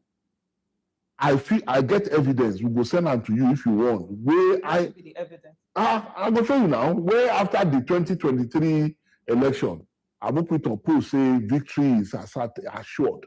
He will celebrate Asiwaju victory. He'll be Asiwaju supporter. But we think say as they don't appoint her as INEC chairman, he will maintain neutrality. So for us, it's not what we are fighting for is not just about ADC, it's about democracy in Nigeria, because it never happened before. Say you go to election, now only one candidate, now in good day ballot. It never happened before now. But the thing what they want to do with that, destroy other political parties so that they don't go field candidate. so that President Bola Tinubu will be the only candidate and nobody will fit challenger. That one a democracy. I think I go back to Nafi Bala because he don't say they open to negotiation with David Mark led. He talk so? He don't talk so. But in the early days. Okay, no, not be now. Now. Share something when I don't consider to sit down, have a talk with Nafi Bala to negotiate with him. Like I tell you, this week alone, top people, senior people, don't approach her. Say, make it come for meeting. What you want? Now? You don't even come for the meeting. The kind of money where they don't give around, the kind of money where they give that boy now. Now trans company they still. If you see insecurity long from here to reach gate, you don't go listen. Even in Papa, you don't listen to your Papa again. People don't go meet in Papa, make it call him. You don't listen to your Papa again. The money when they give up. They give up money. That's the way we know. That's the way we know before this thing start. That's the way we know before this thing start. And suddenly, in get essay. In get security, long security, in they drive bulletproof car, in don't buy house, in they live for transport beauty. Where that one come from? In do juju. So all these things when we talk, we know na government they do. Na government they do. Peter Obi say, I cannot be part of transactional primaries. I cannot be paying people to go and serve them. Bagam. Led government should be given credit for something this government is good at. It is the fact that they underestimate Nigerians. They think Nigerians are dumb. They underestimate the intelligence of Nigerians. Now, here are two press releases. One from INEC's official X account. The other is from one Olusegun, a special assistant to President Bola Tinubu on social media, and he's also the national convener of the PBAT Media Center. Now, look carefully at the publication dates. One was posted on Friday night. The other was posted on Saturday. Now, at first glance, this may sound like nothing. Just a harmless difference of a few hours, right? Just two people posting the same thing. But when you look closer, something deeply unsettling emerges. The document is supposed to be an INEC press release, an official institutional response, an official INEC document debunking a serious claim against the commission, a clarification from Nigeria's electoral umpire. Yet the same document appears to have been posted on X by a presidential aide nearly 24 hours before INEC itself officially posted it on their own verified handle. Just pause and think about that. Olusegun, or that the DO, is not a journalist. He's not a media house. He's not a random regular citizen. He is a presidential aide. Now, an electoral umpire like INEC is supposed to be institutionally distant from political power, not informationally linked to it. So this is where this stops being harmless and starts becoming uncomfortable. Because when a presidential aide posts verbatim, identical word for word, including phrasing, structure, and signature block of a supposed INEC press release 24 hours before INEC, it creates the perception that INEC communication was being echoed or reframed by political actors. Because there is something deeply wrong with Nigeria's political culture. And sometimes the real problem is not even what they deny. It is how they deny it. It is who gets access first. It is who seems to know before the public. It is the language they use. It is the arrogance behind the performers. Now, interestingly, when I checked further, it wasn't only that the DO. Another page, Renewed Hope UK, a known pro-APC supporter account, also posted the same exact INEC press statement on Friday. You see, INEC's own official Facebook and X accounts only carried the statement on Saturday.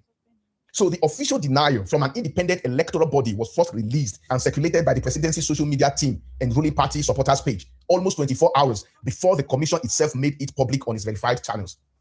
So this is not a small coordination issue. This is a serious red flag about institutional independence.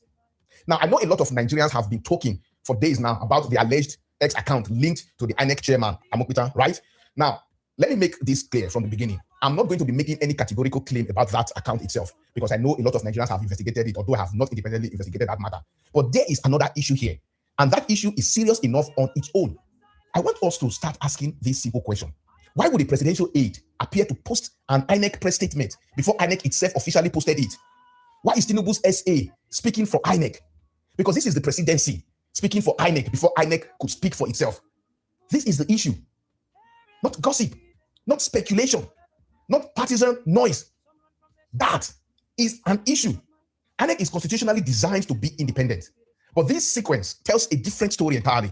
one of constitutional subordination. Now, Adebayo Oketola is INEC's chief press secretary, right? Not a state house staffer. So the fact that the presidency social media handler put out the full signed statement first strongly implies that the statement was likely drafted or coordinated from the presidency side, and that INEC then simply copied and pasted it on their social media channels, on their own official social media channel the next day. This creates a clear appearance that INEC is not operating independently, but is being managed or defended by the executive arm of the government. You see, INEC is not a parastatal of the presidency. Section 158 of the 1999 Constitution, as amended, and the Electoral Act explicitly guarantee its financial and operational independence, precisely so that the electoral umpire is not seen as an extension of the executive. Yet here we are.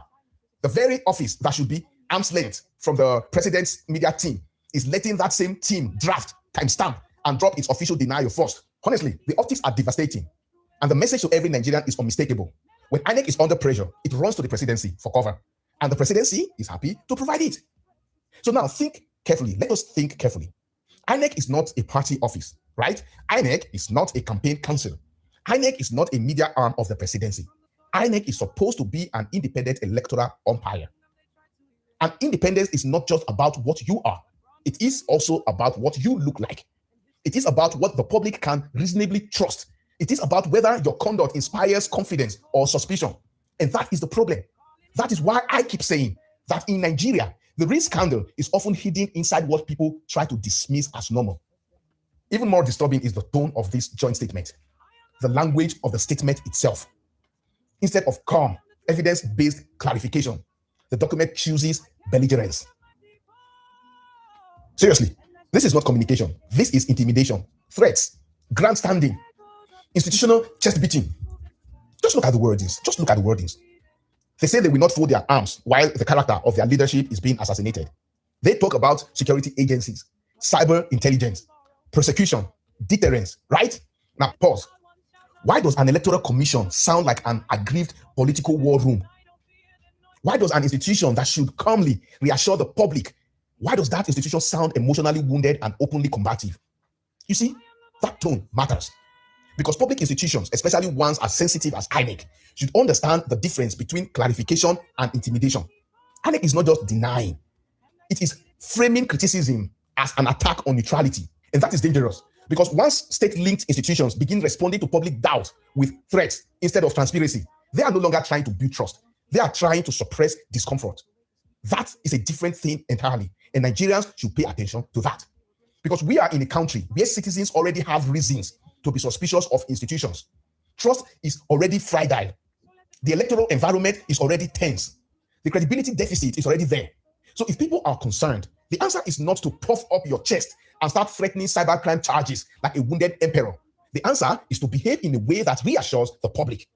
But too often in Nigeria, institutions and politicians do the opposite. They always do the opposite. They do not calm the room. They try to dominate it. They do not explain. They posture. They do not recognize public concern as legitimate. They treat it as insolence. And that is exactly what this statement reveals. You do not build trust by bullying people into silence. You build trust by behaving in a way that does not provoke reasonable suspicion in the first place. So every Nigerian, regardless of party, tribe, or candidate preference, every one of us should be deeply alarmed. We should be deeply concerned by this episode. Because when the electoral referee allows the executive to speak for it, and then threatens citizens who notice that, then the game itself is no longer fair. Of course, we know we have not been fighting a fair game. It shows that the field is titled before a single ballot is cast. This is not about one press statement. I need you to understand that. This is about whether we still have an independent National Electoral Commission, or whether we now have a presidency-controlled electoral commission pretending to be independent. The duplication and the bullying tone have exposed the truth. The rest is now up to us and to history.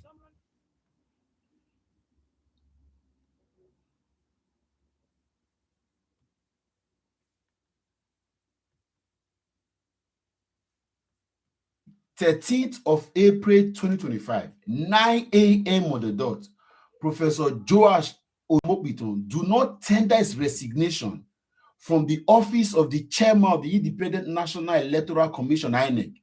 By 10:30 a.m., we expect President Bola Ahmed Tinubu to suspend him from office pending investigations and forensic analysis to the allegations against him. Of course, we know that there is no lie in whatever allegation is on him at the moment. But in case both of these criminals refuse to do what is necessary, we will mobilize the highest force of Nigerians around the world to draw the world's attention to the nonsense happening in Nigeria. We will not afford to sit back and allow taxpayers' money to be used for a coronation. If Bola Tinubu wants to employ, wants to engage, wants to hire, or appoint his son, let him do. But we cannot allow sand to be etching our eyes inside water. We have taken this for too long. Enough is enough. Somehow, we have to stop talking and put actions into our words. We will mobilize again. I put that very clearly. We mobilize the highest force of Nigeria. Wherever you are and you are an APC apologist, you are a sympathizer to the Bola Tinubu government, you may need to renew your subscription, because by next week, unfailingly, Nigerians will be ready to draw the world's attention. We will do it across all countries where we have got footprints, where we have got legs, where we have got voices, where we have got interest, to tell the world that this nonsense that Bola Tinubu wants to do with 2027 election cannot stand. It doesn't happen. It cannot happen, and Nigeria will not be the first. A known public sympathizer, enabler of election malpractices, and an apologist of the All Progressives Congress cannot conduct an election. I know for a fact that the 2027 election will be the most important election in the history of Nigeria. Forget about what you have been told. That election is a do or die election, is a make or my elections, and we are going to take it very serious. But we cannot assume to get into the field where there is no, where we can already sense that there will be no neutrality by the Independent National Electoral Commission, where there is no credibility of the umpire himself. This is nonsense. We not even take all of these tweets and public statements here and there. It is disrespectful. If you say, if you want to serve the people and the people say you should not serve them, why are you forcing yourself on them? We trust that Bola Tinubu can also hire another APC man. But for you that we have caught, we have seen your hand in the pot of soup. Remove it right now. We want you out of that office. Professor Joash Ojo Amokbiton, this is Nigerians. On behalf of Nigeria, I am speaking to say, resign from the office of chairman of INEC and step aside. You are not fit, you are not qualified, and then you have soiled your hands. You have shown that you do not even desire to be in an office as neutral as INEC. For all we care, Bola Tinubu can appoint you as a minister. He can give you any board, but not in INEC. This nonsense has to stop. All of these rhetorics, all of these lies and propaganda being pushed around, it has been confirmed. We do not need forensic audit to tell us what the truth is. We have seen it. Your defense is the most watched defense ever in the world. Nigerians are calling for you to whether resign. And if you don't have any form of honorability in you to resign, let the man who appointed you ask you to step aside. Enough is enough. I say this again. Nigerians around the world, we mobilize in full force and draw the world's attention to the nonsense happening in Nigeria. The bedrock of any country's growth and development is primarily on elections. The process must be the first port of call. And we have seen that with all of the back and forth we've had as a country, the only way we can get our leadership right is to get our elections right. And if we can possibly see, my people say where I come from, that if dirty too full soup, even blind man will see. We have seen this happen over and over again, but we have kept quiet for too long. And we are hoping, believing, praying, all of that has stopped. We want Nigeria, we are paying more attention to this like never before. And now that we have seen this public sympathy, this unapologetic partisanship, this supportship for the APC, you are not fit, you are not qualified, you are not credible enough, you do not have the brand or the personality to sit in the office of INEC chair. Enough is enough. By 9 a.m., Amukbiton resign. If you don't, by 10:30, Bola Tinubu should suspend you from office. We even asked the Nigerian Police Force to investigate all of the activities of Amukbiton since he has become INEC chair, because we feel strongly that a lot of things have been altered and so many things are wrong. It has become necessary that Amukbiton is brought in for investigations, and most likely he should be prosecuted. You cannot have an interest in a matter and then you sit to try to adjudicate on it. It is wrong. Bola Tinubu has again shown that he's not a Democrat. It is unfortunate for those of you that has ever thought that there was anything good going to come out from Bola Tinubu. This is him. He has again exposed himself to being a man that is criminal in nature, appointing a known sympathizer of his party into INEC. There is nothing more to add. Amukbiton, 13th April, 9 a.m. resign. Tinubu, if he doesn't, suspend him and sack him. If you people do not, the Nigerian people will not speak further. Have a beautiful day ahead. It on the heart, oh, I'm loving this. Now this kind of hit I like. It on the heart, oh. We must collect that country back. Not be them get am. Now our own.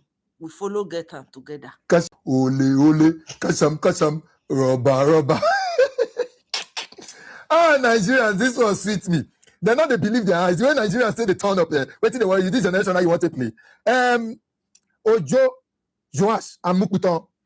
And see, say you the 30 people say if they continue to the just say you get that Twitter account, say you go take legal action. Shame they cash me. You don't get shame. Single shame you don't get. If you remember when I did some videos last week, I told you. I said information yakba. Information ifugram. About you. This when you don't plan one do. See, and I told you, I said, look, respect yourself. Because you see this certificate of professorship and son where you deflaunt. So that glory, that grace, that smoke and jawula, may they not come out for your head. Nigerians go disgrace you. This generation a different generation.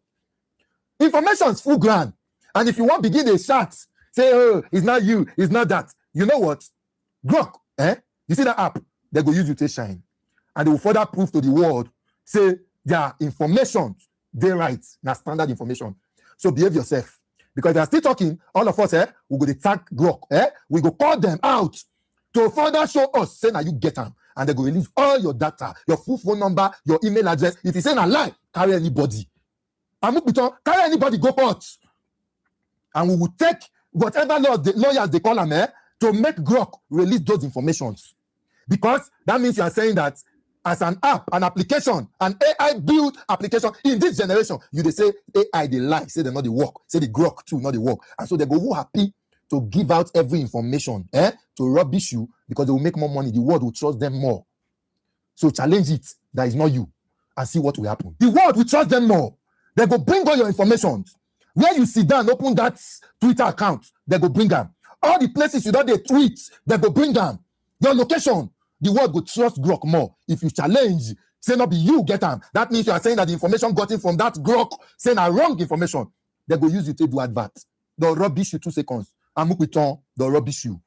Challenge it and take anybody, they rake. You will take legal action. Then they fear you. No, Nigerians, they fear you. Nigerians, they fear you. You don't come out, Nabi. Look, you are in the public space. And you are there for us to scrutinize you. If you don't want to talk about you, go sit down inside your house, you invest in the election. Not bother get your freaking time, bro.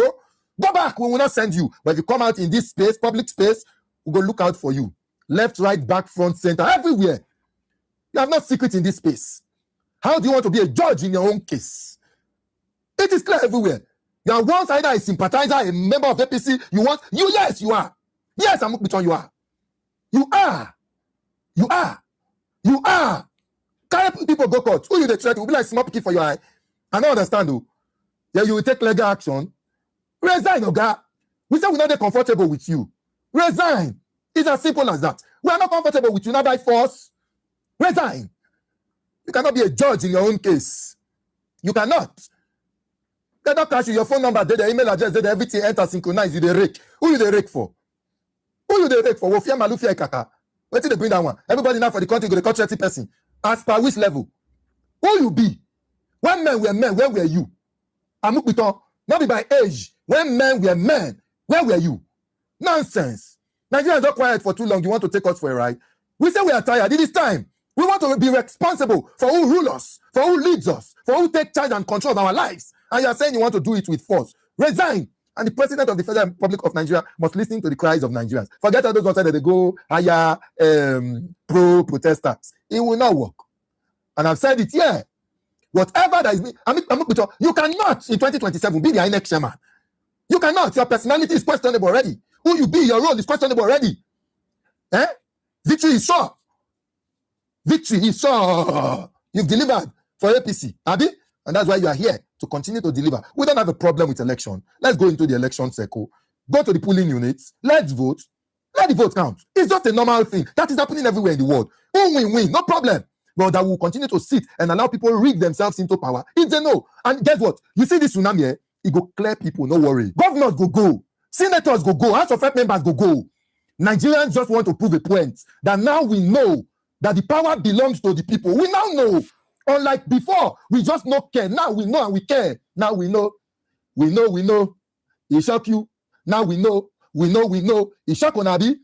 Many governors, those who don't do their second time, when I come Senate, when I not go win. Those who don't do only one time, you don't run for second time, you not go win unless you have performed in your state. If you have not performed, you are not coming back. Nigerians are now aware. We want to build a society. Enough is enough. Carry our common resources, the enrich self, buy properties abroad everywhere, send your children everywhere across the world so they enjoy their lives. While we were there, make we exercise patience, make we bear, we should make sacrifice, and you are not ready to do anyone. No, enough is enough. So to you, Josh and Mukbiton Ojo, you now go, you did so. Now you Nigerians want to start to prove points. You go. You can never be the INEC chairman because that election will be said to be a null and void one because you have been seen, perceived to be partisans. This is a small crown where we made for you to respect yourself. May you can so that we put professor join this your title. If not, we'll disregard you. Your fear. Nothing like Nigerians. So if they love you, they come for you. You'll be 2 seconds. I go turn you professor. Not because they threaten us, they fear you. Where? You are guilty already. Peace and love.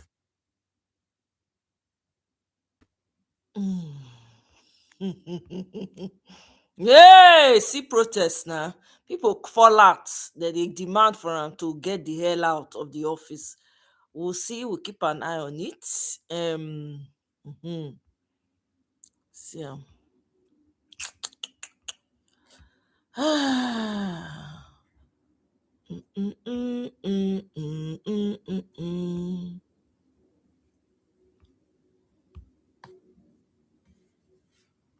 Of a name on the Twitter or X account. The belated changing of a name on the Twitter or X account has shown that he's smart by half. The facts are coming out every day. His actions and nuances suggest that he will be a very biased umpire come 2027. He has not hidden that at all. I think he lacks tact.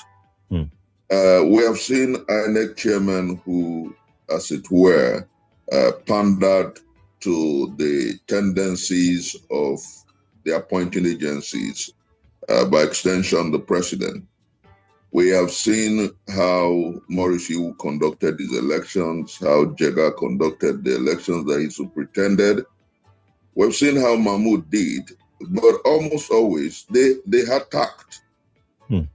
It was until after the larceny, the electoral larceny that they superintended, that people came out against them. But this INEC chairman is lacking in tact and scruples. This INEC chairman gave people reasons to investigate his past. He doesn't, like the APC, he doesn't want opposition. Unfortunately, people doubt just about everything about Josh Amopiton. And so it means that if the president insists on leaving him there, it means that everything about the credibility of 2027 stands questioned from the beginning. And I think that no matter what Mr. President wants to do, it's only honorable for him to say to Josh, everything about you is muddled in a controversy. Everything about you wouldn't augur well for the minimum Nigerians want in 2027. Nigerians will not fight against Bola Ahmed Tinubu if he emerges through a free and fair election. Nigerians want to see a credible polls come 2027. And so it will do Mr. President a great favor, great good, if he looks at the optics, the papers, the facts, and the records, and says to Mr. Joash Amopiton, put in your resignation. The people do not trust you, and democracy is about the people. One more video for the road. Actually, 2 more, sorry. In circulation now of Ebola Two more. billboard or poster advertorial somewhere in Canada.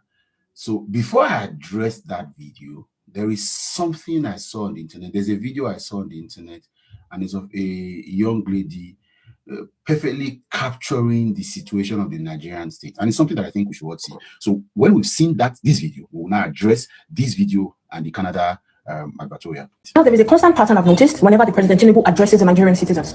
He leaves us with even much more level of uncertainty than he met us with.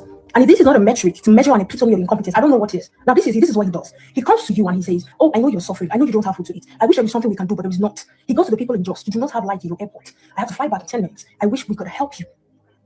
A president that cannot provide as basic as assurance or security. What kind of president is that? For somebody who was so keen in masterminding protests that amplified Jonathan's lapses as president, one would think he could do better if he sat on that chair. What exactly are you doing? Every single time he comes out to address Nigerians, there is no semblance or illusion of hope in any of his speeches. You're always coming up, for goodness sake, people are dying. People are dying. Your people are dying. The people that you swore to serve and protect are dying on a daily basis. And every single time you come out to address these people, to give them any hope of any sort, you're always telling them you wish there is something you can do, but there is not. What exactly can you do? And if you know you can't do nothing, why are you fighting for a second term? You clearly are incompetent. Why not leave? I don't understand. Am I living in an alternate universe? People can see. Can't you see the patterns? This man can do nothing. The country is above his capacity. He can't handle it. All right, thank you. It was Plato that said that one of the penalties of not participating in the electoral process or in politics is that you will be governed by your inferiors. Now, I'm going to address that video, but we listen to this lady, the precision, the clarity. We are not even going to debate about what she said. It is absolutely correct. But I was more blown away by the conveyance of the message, the choice of words, the clarity that came with it. Have you seen anybody in the Bola Tinubu's government? I mean, anybody, Abike Dabiru or whoever, minister, any lady, let's not, and I can even take it further to even ask any guy in the Bola Tinubu's government that has the clarity, that has the precision, that has the purposefulness of a message, like this video you've seen. Have you ever seen anybody campaigning for Bola Tinubu? I was able to exactly put out words that meant so much, even if you are not talking about the issue. Let's say you want to even eulogize the government. Now, the danger is if you marry that with the Plato statement about the penalties of not involving or not engaging or not participating in politics. Now, we've created an environment where only inferiors can survive. And someone said to me one time that if capable, thoughtful people withdraw from politics, as it were, you are not leaving it empty. You withdraw from voting, from debating, from governing, from decision making. It doesn't stop it. It will be taken over by people who are participating and all of that. So, whilst I want to address the issue of the Canada advertorial, I want to talk to the Bola Tinubu's people. I want to talk to Nigerians who are away from Nigeria, who are sitting on the fence, who thinks that they are sitting on the fence. There's actually no neutrality. If you say you are sitting on the fence, you are actually indulging and enabling a very terrible system. And some of us who have been out of Nigeria can testify that the image of Nigeria in the outside world is not fabulous, it's not something to be proud of. You are extra scrutinized, extra screened, you are extra doubted, and at some point you have to fight for what should another person from another continent may not have to fight for. And so when you now get out, and I'm particularly worried, in the last couple of hours, I've gotten calls from Nigerians, and it's disheartening to see the level of standby disengagement we have created. You are not doing well. The fact that you now have access to pounds or dollars or euros doesn't necessarily mean that you're not doing well. I can quarrel with people who have left Nigeria as support. We say that overly. But I'm more worried with the people who have left Nigeria, seeing the situation that Nigeria is, and that we have chosen to stay back, and that we don't care. In the next couple of days, we'll be putting in a mass action to mobilize Nigerians around the world to speak with one voice and demand that the elections of Nigeria 2027 must be done with credibility, with fairness, and then the institution INEC must be sanctified and sanitized to ensuring that what happened in 2023 doesn't happen again. But I'm not worried to see that Nigerians are calling to laugh. Nigerians are commenting. I'm even seeing comment like that on our country itself. No, you and I can tell. There are a lot of us that are here have no reason being here if our country was better. And some of us are taking the extra pain to ensure that we add our voices with the voices of Nigerians on the street to say it must get better. A lot of the opportunities are available. There are several things I've been open to in the last couple of weeks. And I say, I wish this is, and some of these companies, some of these international companies, they don't hide it when they say the Nigerians' access routes are blocked. We can't continue like this. You see, disengagement is actually neutral. Yes, it creates a vacuum. And then power tends to flow into the vacuum. And that vacuum is quickly occupied by people who are less qualified, who are less principled. We've messed the whole lot of things up. Nigeria is now a hub for the dullest, the worthless, the valueless, the hopeless. Look at how sound this lady is. But does she have a space in government? I know, I've heard it too, that grammar is not the identity of correctness or capacity. It is not that grammar. But you see, sometimes we must begin to allow people who are knowledgeable and smart to get into our spaces. These Agberos in power have nothing to offer. For a lot of us, we think that we are comfortable now, but we no longer care. And it's a lie. You still pay black taxes. You still have the uncertainty. Some of you are traumatized and depressed because you know that no matter how much you have saved up, there is no home to take it to turn it to heaven. We have a lot of things to do, and it is time to stop sitting on the fence. There's actually no fence, but even if there is, there's time to stop sitting on the fence. We're either for Nigeria or against Nigeria. Have a nice evening. So there's a video in circulation. Come below, come below, come below, come below, come below, below.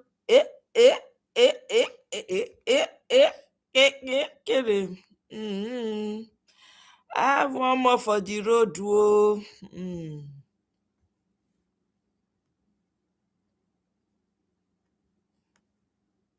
You know why they are scared of Peter Obi? They are scared of Peter Obi because Peter Obi dealt with them 2023. Peter Obi, the emperor of Lagos, now the current president of Nigeria. Peter Obi flogged him in his polling unit in Bodilon. Peter Obi flogged him in his state that he has held hostage for 26 years. So if you are Tinubu, wouldn't you be scared of a man like that? Someone that flogged you in your state. He has held Lagos down for 26 years. How many years does it take them to build this new Dubai that we all go for holiday? How many years? These people are cancerous in nature. They want to pin us down till we buy. They've held our country down till our parents buy. Now they are holding us down till we buy. And they will still continue to hold our children down because they are not training their children to take over from them. That's why you see all of them having their children in position now. Anywhere you see Baba's poster, you see his son poster beside him. That is to tell you, I'm handing over to him.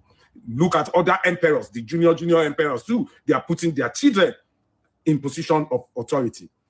They are cancerous because they've taken all the treatments that we need for our life to be good. The judiciary, they've seized the judiciary, they've held down the legislators, they've seized all our finances. They are cancerous. The politicians we have in Nigeria today, majority are cancerous. That's why they are scared of Peter Obi. Peter Obi has dealt with them before. Say, no, we will not allow him to come and repeat what he did before with just a 4-month-old party. Please get up, stand up, ask for your rights. Ask for your rights. Do you want to come to this world? Nigeria is the only country that their minimum wage is less than $50 a month. A policeman here in Australia earns about $400,000 a year. A DSS here in Australia earns about $500,000 a year. That's what they earn. So a policeman can build a mansion over here. A nurse can build a mansion over here. They are millionaires. They are billionaires over here. But they've held on to your own destiny. They want you to fight with your potentials. Look at them now. They now oppress you. They campaign with G-Wagon, with father and son on the body of G-Wagon. Now they are now oppressing you after they've seized your destiny for so many years. Are you going to allow this to go on again? No. You shouldn't allow it. Are you going to pass this poverty to your own children? Are you going to pass this oppressive society to your own children? Nothing is growing in your life. Even when you buy, they will tell you, I only have 10 minutes. There is no life. Who are the people that are supposed to give you life? Are they not the one? They are the one. But because they are oppressive in nature, they see you as nobody. They said, there is no light here. I only have a few minutes with you and I'm gone. But your life in Nigeria, what's nothing to them? It pains me when I see a police, a DSS, that they've held them too in captive, now using tear gas to tear gas the people that are fighting for them. Summon the courage. Release yourself from the shackles and tell them enough is enough. I'll be leaving my wife here in coma. I'll be coming home to join others to have a peaceful protest. If DSS like call me, do anything to me, it cannot be worse than what I'm going through now. The pain I'm going through losing my wife for so many years. What else pain can I go through in my life again? It is time to tell them enough is enough. Time to move, time to shift, time to deliver yourself from the shackles. Lagos State is the number one buoyant state in your country. They've held that state down for so many years. Please, peaceful protest is your right. Let's stay here for a week. Let's release ourselves from this black colonialism. God bless Nigeria.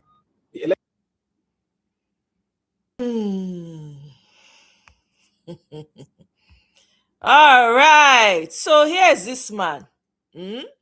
Mamu confesses to running private military group of 3,000 armed terrorists, according to Parallel Facts. This is Tinubu's Nigeria. Tinubu's Nigeria. I be this. The presidency under the watch of Bola Ahmed Tinubu is not only afraid, is a coward. Mark my choice, those words of mine. We have never seen something that after you have swallowed up as much as 31 governors, after you have swallowed up as much as near 90% of the national legislature, after you have improved upon, quote and unquote, state capture and control of state apparatus, you still will not allow the opposition to thrive. That's cowardice. You're just scared. It's cowardice. And now, the little that is left of the opposition to thrive, the little effort that we're making to ensure that we build confidence, deepen and sustain our democracy, you have decided to destroy through the INEC. You don't want an opposition at all, and you call it a democracy? Where in the world does it happen? And then some will tell you that, oh, the man who was in charge was a Democrat, indeed fought for democracy. But clearly, history is playing out. Lies. And so many people who were involved with us in the struggle for the revalidation of June 12 are beginning to speak up to actually say that Bola Ahmed Tinubu ran into exile because Abacha refused to honor his pact with him. And clearly, he's vindicating that argument because he's showing that there's no democracy, no modicum of democratic credentials in him. Why would the president and his party have as much as 31 governors, and you still do not want a credible opposition? Why would they have more than 80% of the Senate and you don't want a credible opposition? What is he afraid of?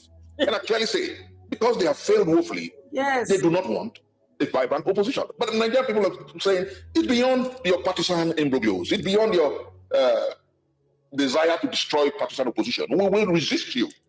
And let me tell you, Victor, interestingly, Nigerians are saying, whether they like it or not, we're going to come out to vote in 2027. That's why they're saying no to the revalidation of the voter's card. I hope you understand that idea. Nigerians are saying, oh, we don't care whether there is Mandela on the old card. We don't care whether there is Muhammad Ali on the old card. We don't care whether Cassius Clay is in the old register. We don't care whether Nelson Mandela is on the old register. We want that register because that's where I can find my name. And since my name is there, I don't want anybody to tell me any hubris about revalidation. When we finish with the 2027 election, we can begin with revalidation of vote. That's how angry Nigerians have become. So everything that this present INEC is mounting, ditto, oh, let's try and fine-tune the electoral register and remove names that are non-existent. Let us try to, it's misinterpreted, or perhaps justly so, seen as an effort of the presidency through INEC to shortchange the people come 2027. Nobody believes this INEC anymore. So if there is anything left, any morality, any sensibility of right, any sense of justice or scruples left in Amopiton, I tell you, it is not a call that is bordering on threat. It's a call that is bordering on his future and the future of his dependents. He should resign because nobody is willing to trust anything he says anymore. Clearly, he has put almost every steps wrongly, and Nigerians are saying, we don't trust you. Nigerians are getting ready. I'm listening to interviews by my brothers and friends who are saying clearly that we will boycott 2027 if INEC continues like this and if the ADC leadership is not returned to the portal. And I'll tell you what, it is a precursor to a revolution. That's why I want. This president is that proverbial snake that is feeding on his tail, that's eating itself. Because if all you have fed on before was to tell Nigerians that you're a Democrat, you're the one destroying democracy. What an irony. He's the one destroying democracy today. And these actions of his will do him no good. ADC says he's going ahead with his congresses, whether INEC recognizes or not. And INEC, one is tempted to ask, if INEC does not monitor this congress and does not recognize the congresses by the ADC, will ADC be legally right to field presidential candidates and governorship candidates in the 2027 election? Victor, let me make you laugh.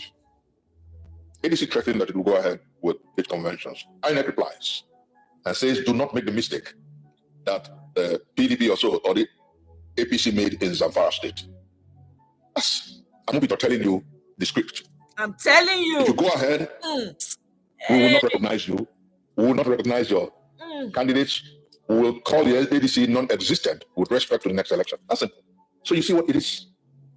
The witch cried last night, the child dies this morning. You see what it is? Yep. He who pays a piper calls the tune. Yep. You see what it is? Yep. Amopiton's INEC playing the APC script. That's what it is. Yep. If you can't stop the opposition, stop them from fielding candidates.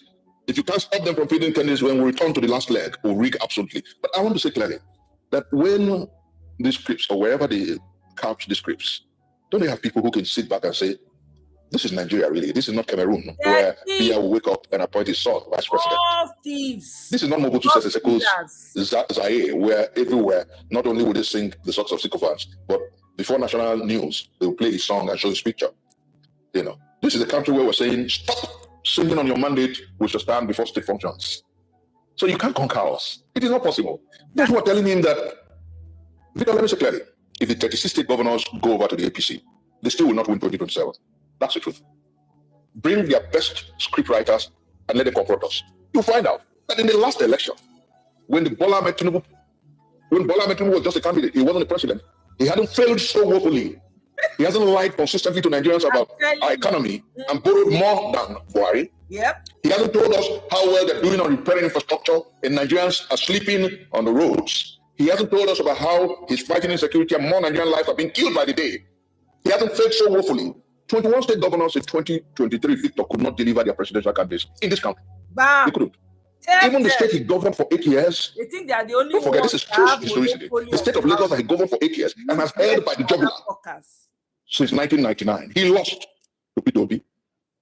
They know that once a credible opposition candidate comes, he will sweep the polls, even if they have 36 state governors. Yep. So what they're trying to do is ensure, okay, ADC can't be in the polls in 2027. Any other one that comes up will not be. And so they have to deal with, quote unquote, a seemingly wishy-washy opposition. But they have forgotten. Maybe they do not have the time to hire professionals who are experts in political analysis to tell them that is either of three things before you. Is either you allow for credible and vibrant opposition and go back to the drawing board to make Nigeria a huge construction site within the next 1 year and ensure that in actuality Nigerians see your performance. You will lose woefully. That's a simple analysis. Because these people should go back to the drawing board and make democracy responsible to the people. They should make governance responsible to the people. They should turn Nigeria to a huge construction site where we see in actuality what they're doing. If they continue to do politics and think that INEC will mess us up and think that the DSS, the DMI, the police, the NIA, and whatever state apparatus they control will stop us from speaking up, oh, they've got something huge coming. And that something huge is the fact that this country is a country of great fighters. I don't know whether you remember the great Shirokeo or the Ali Mongo protest. I don't know whether you remember that we still have a few strong, vibrant minds that will not cower. I don't know whether you know that in this country we resisted the military. And when IBB annulled June 12th, he could not but use wrong language when he told Nigerians that he was stepping aside. I don't know what that means. We still don't know what that means in English language, but he ran away. I don't know whether you know that Absalom Abubakar, when he took over after the death of Abiola, he practically handed power over in less than 12 months. I don't know whether you remember that 5 political parties had endorsed Abacha's candidacy. And they said, Bola Ige said that it was the 5 fingers of a leper's hand. And Nigerians fought. I don't know whether you know, and I don't know where people are coming from this when they think that Nigerians are cowardly. I'm a Nigerian. I'm not cowardly. I'm 55 years old. I've spent more than 9 years of my life in one custody or the other, and I'm not tired. On my way here, I told my brother that was driving me here that perhaps something tells me that some of us are going to return to the Gulag before 2027. And my brother said, they can't do it. And I said, no, they are dumb, deaf, and blind. Yes. They lack soul, conscience, and scruples. Yep. These men are cowardly. Cowards fight with everything. But truth will vindicate the just. Yep. And truth will set our country free. And I live in a country, Victor, I'm prophesying here, I will live in a country, and I believe you will, where justice will reign. Absolutely. Absolutely. What a beautiful place to end this life. What a beautiful place to end this life. Yeah. Well said. Well said. Man, sorry, you guys have been commenting and I haven't had time to go through the comments. Let me see. Okay, let's see.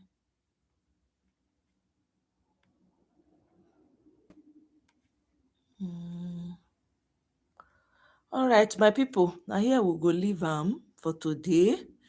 Sorry, I don't feel read all the comments. Make I just scroll all the way down.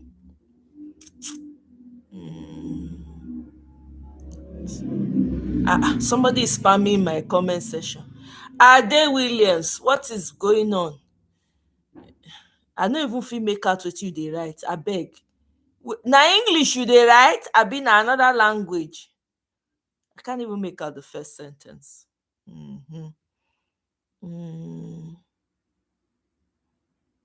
Okay, go back to the drawing board. Okay, are you at the drawing board? Have you gone back there? Ade, have you gone back to the drawing board? Who be Obi China? Who be your Obi China? Explain. I don't understand what you mean by that. I know that UAPC people, you people don't have brain. Now illiterate, now fool among una. So we know the hear what you they right. You understand? So make it clear, make it simple. Now you they dream now because I think you miss your road, enter the wrong room. Go tell us what your fraudster don't fit do for Nigeria. Not be to come they abuse other people. Tell us what your fraudster, your drug dealing fraudster. Because clearly you are an abobaku, you are an omoale, right? Ronuku, APC Ronuku, APC Emilokan. Since you have entered my comment section, tell us what your fraudster, your thief in chief, what he has done for Nigeria. Tell us. No be to run into people comment section the insult. Come with facts. Una not get facts to say, nothing to say. That's why you people put your mind on rigging. That's all you people know. Rig.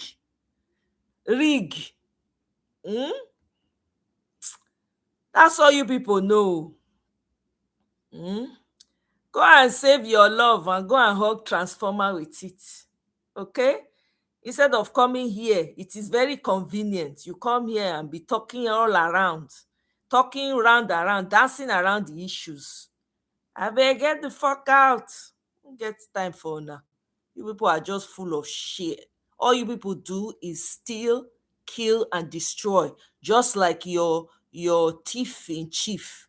You people supported him, gave him everything, gave him your lives to step on. You're not coming here and talking about constitution. Get the fuck out. Go and tell that. Go and sing that in your WhatsApp group. You people have failed now. You're not talking about constitution. Even the man that was singing and dancing, Yoruba nation, the man, apparently he was even paid by Tinubu to be doing Yoruba nation. Bunch of losers. Abeg, go and sit down. Did you have country that Tinubu has come to destroy? Your thief in chief have come to destroy. Your drug dealing chief came to destroy. You people have a country there. Abeg, go and sit in one place, so jare. Everybody else have a wonderful day. Apart from APC cretins. Have a wonderful day. We'll see you on my next one. Bye.